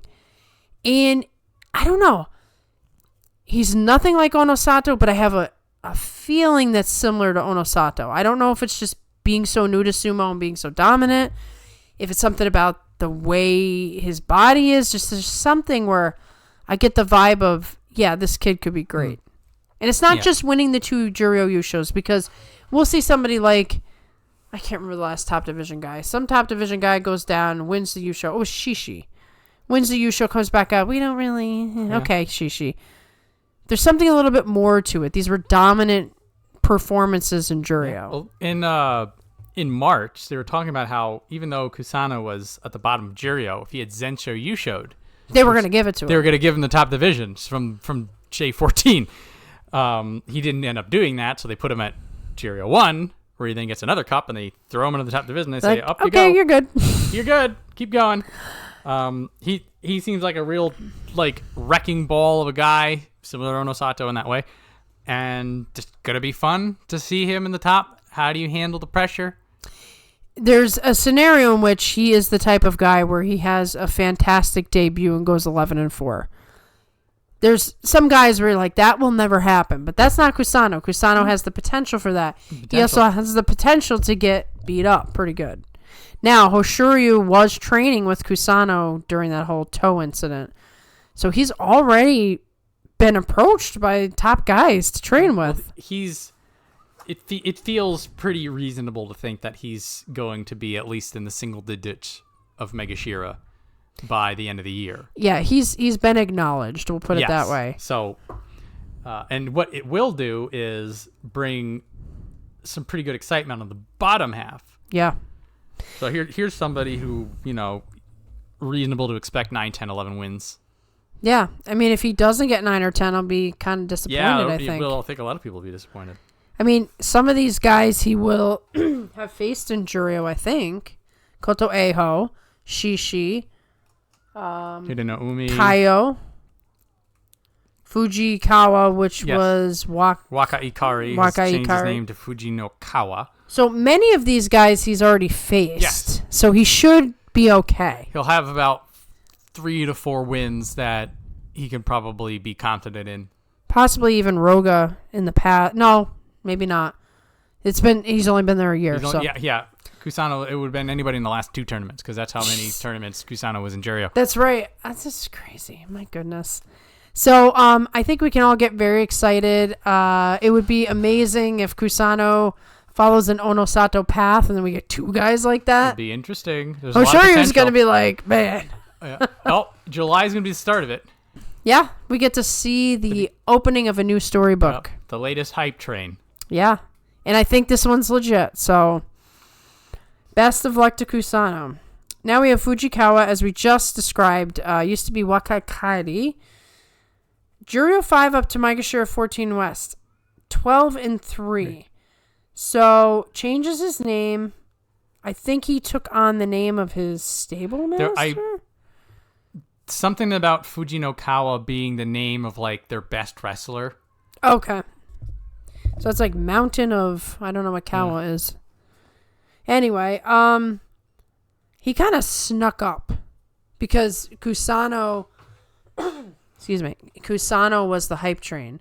So here you have him. Wasn't he 1 and 2? Like, weren't they fighting for the Yusho Yes, they 2 were. tournaments ago? Yeah, well, I mean, Kusano was 13 and 2, and Fujinokawa was 12 and 3. Right. Did they do that back to back though? That's what I don't remember. That's the good question. I thought he was in it in the first tournament as well.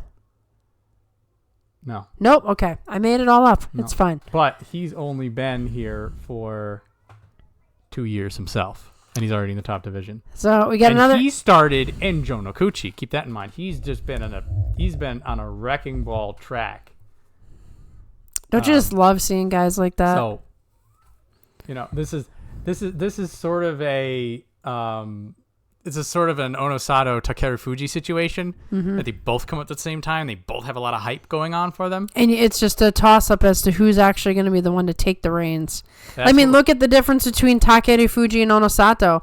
Yeah. I think at the time that Takeru Fuji came in, you might not have thought that he was going to be the one at 8. And yeah, this is keep an eye on this. Fujinokawa may be the one. I mean, yeah, maybe they're both the one. Maybe they just go arm in arm and they just dozy-do their way to the top of the Sanyaku. It'll certainly be fun if suddenly Hoshoryu and Onosato are sort of working together as the Yokozuna to crush the new guys. I think that's a reality that's going to happen in next year.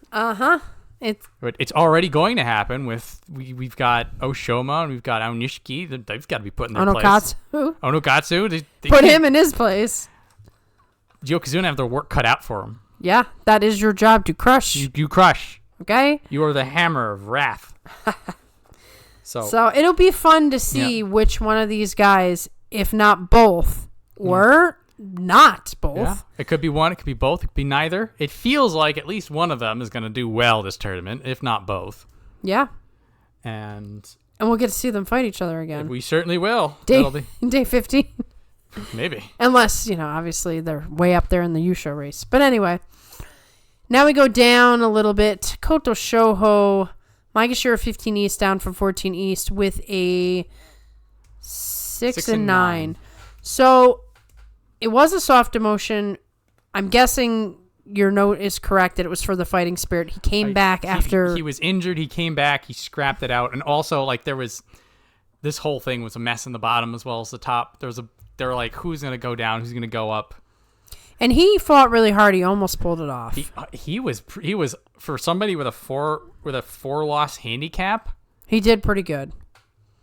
He nearly pulled it off. I mean, he got 6 wins out of the deal. I mean, that's a lot. We don't usually see that. Like the guy comes back, he loses 2, and he's like, I'm just going back out. That could have very easily been an 8 and 7 if he didn't lose 5 of those to just not being there. Exactly.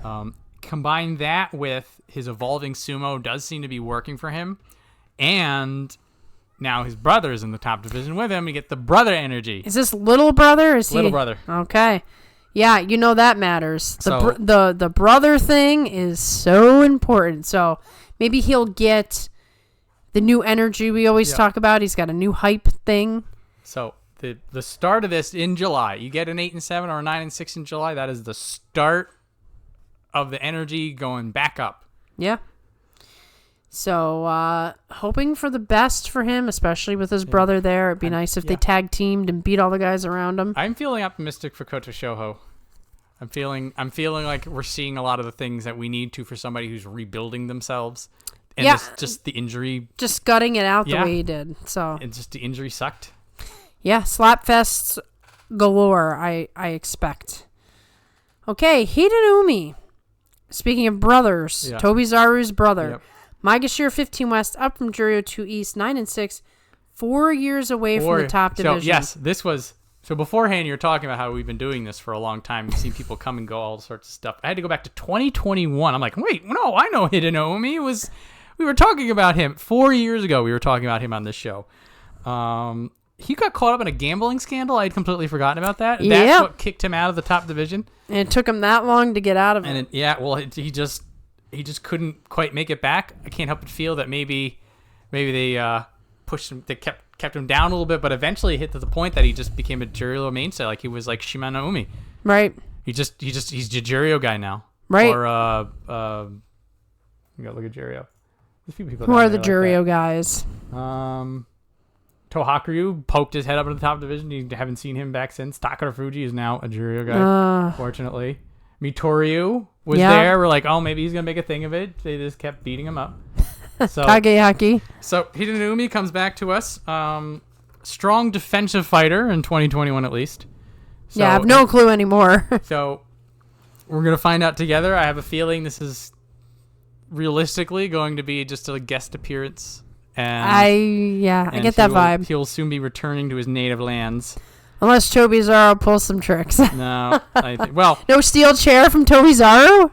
It'd be fun to see something come out of this. Maybe he does have a new trick up his sleeve. And if nothing else, it'll be good to see him again up here. Yes, for a brief guest appearance. I guess guest appearance. The Chiyomaru days. Yeah. When he used to pop up every once in a while. To say hi and he went back. Did he retire yet? I think so. Okay. But in any case, good to see you again, Hidenomi. Let's enjoy. Yeah. Enjoy the top division again. Yeah, it'll be a treat. Now, speaking of treats, John, who said he would never have another favorite after Hokuto Fuji, starting to change my ways. Tempted by the next man of Kaio, maintains the same rank with a 7 and 8.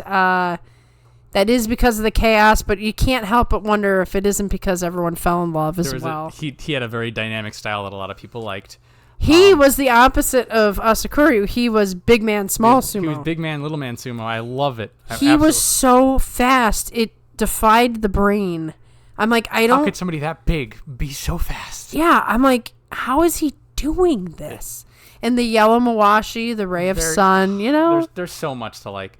I'm going into this with optimism. You started out 0-4. Yeah. And that was all nerves. Once he settled in and he started doing his wild sumo, you're just like, okay, this is the guy who got into the top division. Yeah, there's a reason he's here. So if that nerves is gone, then those 4 matches, he only needs one of those to get an 8-7. Yeah. And then we get to see him slowly rise. Rise up. Just hang out with us, get high enough so that you can stick around. Yeah, that's your goal. I'm not asking the world, just asking for 8 wins. Yeah, just get the 8 because he's in such a precarious position. I don't think they'd send him down with a 7 and 8, but you never know what's going to happen. So yeah, it does depend a lot about the people around you at that point. Exactly. So, but happy to have you. Yes. Happy that John is being forced to pick a favorite because if I have to suffer, he has to suffer. Well, it's between him and Asakura. That's true. You actually have to. Oh, look at that. You tried. It didn't work out. I couldn't stay out. It's impossible not to have a favorite. Anyway, so looking forward to Kaio. Another returnee, as we say. Brief stint into Juryo. Mitake Yumi, former Ozeki, former, Mr. Sanyaku, has hit the brick wall and was demoted to Juryo. Got himself back out, but only with an 8 and 7. If he was not Juryo 1 East, he may not be back. Even if he was 1 West, they may not have given it to him. That's what I'm saying. So this is all sorts of. I didn't think that we didn't think Mitake would fall into Juryo to begin with, and it was then we didn't think he'd get an 8 and 7 in Juryo. We thought he was gonna clean up. We're like, okay, either you clean up or you collapse, and it was neither. And it was 8 and 7 to get back in. Okay. Now, July is his tournament. He won 2 here.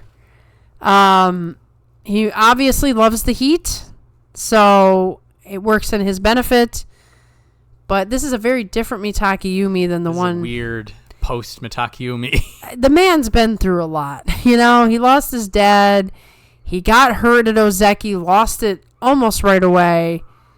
He's still fighting the good fight.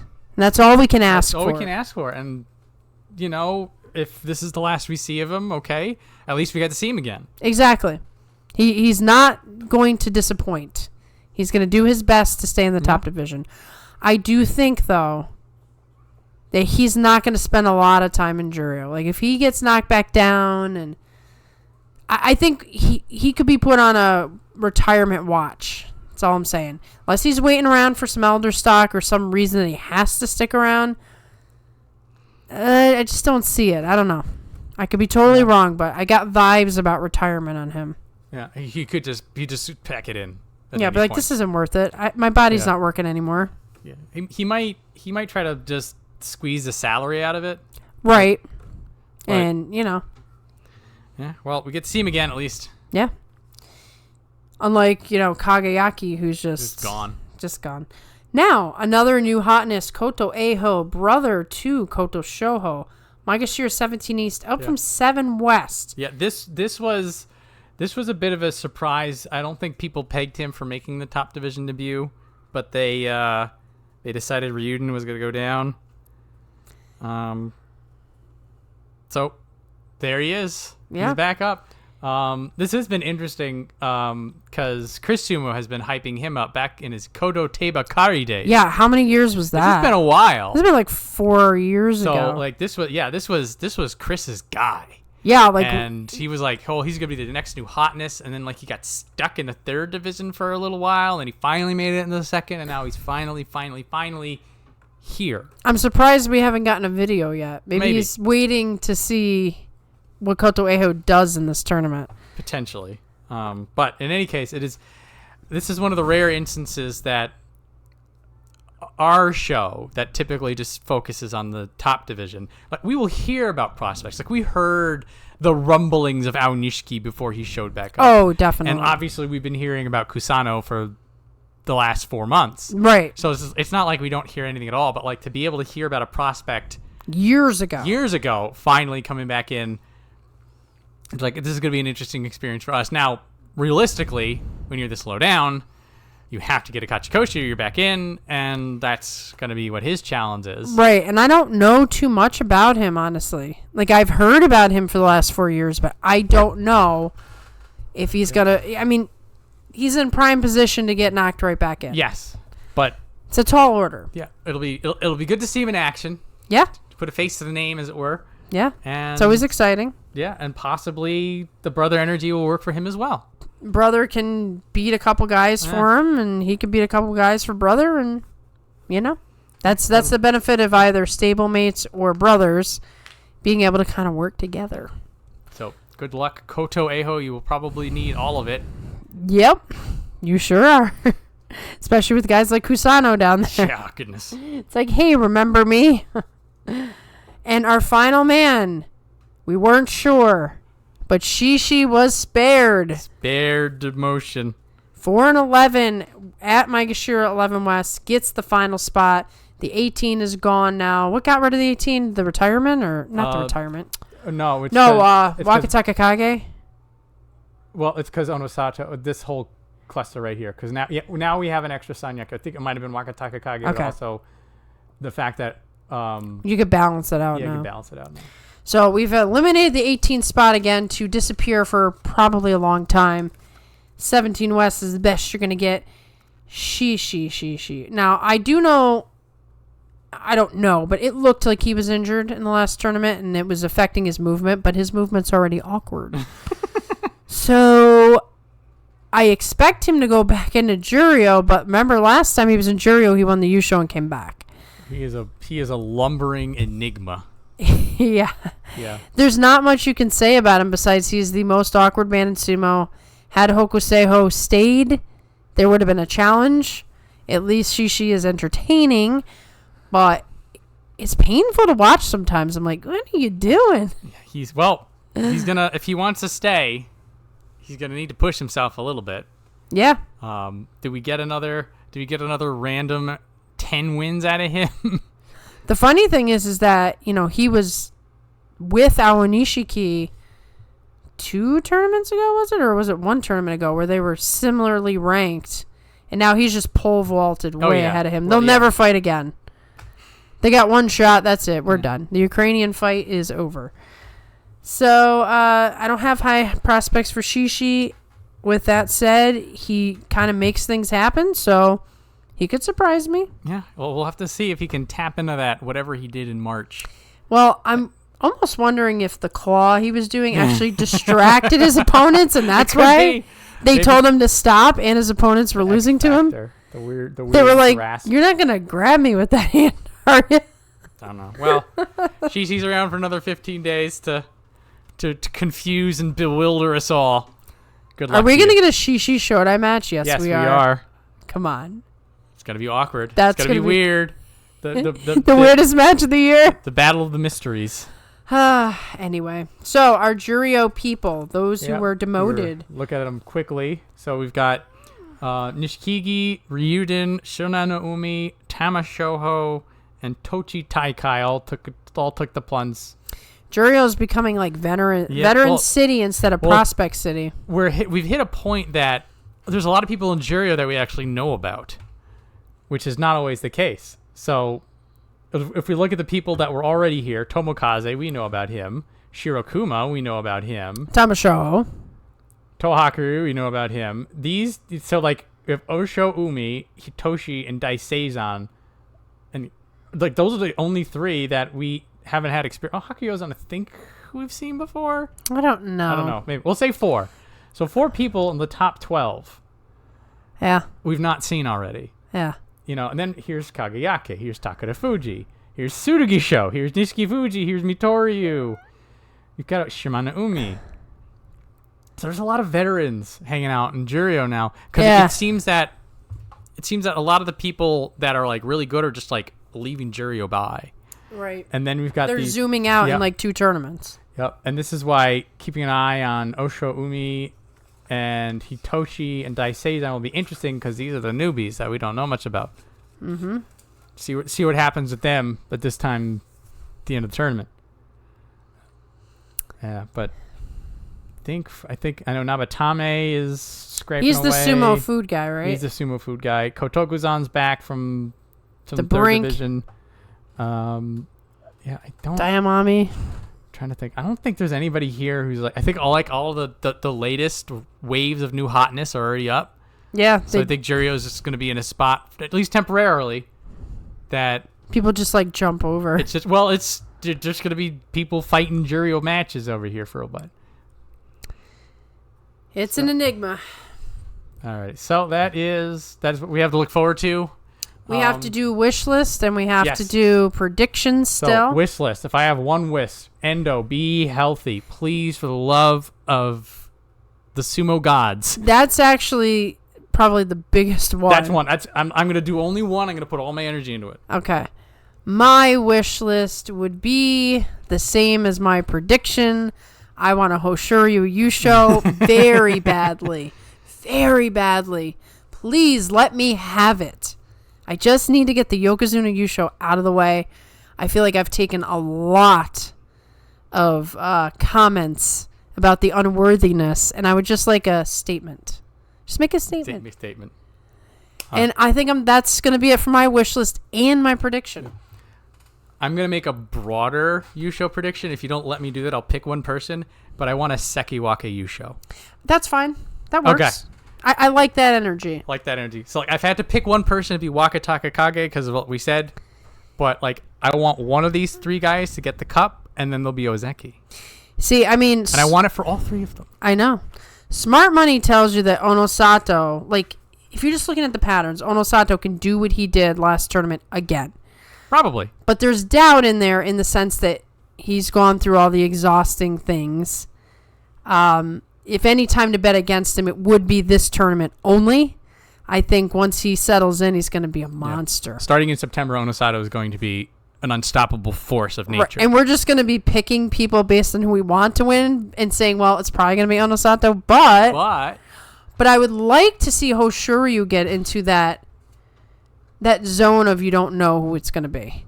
I unfortunately don't feel that way quite yet. It's just too new. But the ideal would be like so Hakuho far surpassed Kakuryu, but you did question every tournament if it would be Hakuho or Kakuryu.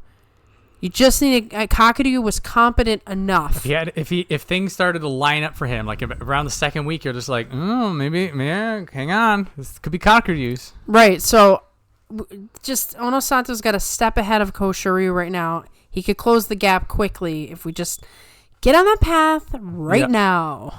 Yeah. All right. So that's it, ladies and gentlemen. Starts next week. Yes, Sunday, June 13th. Or June, wow. July 13th. The new IG Arena. Tickets are sold out. I hope you got your tickets already if you're going to be there in person. Yeah. Share your stories with us if you're going to be there in person. Certainly do. And we'll see you in the second week for live streams. And make sure you show up to that. Yeah. Thank you for listening. Goodbye.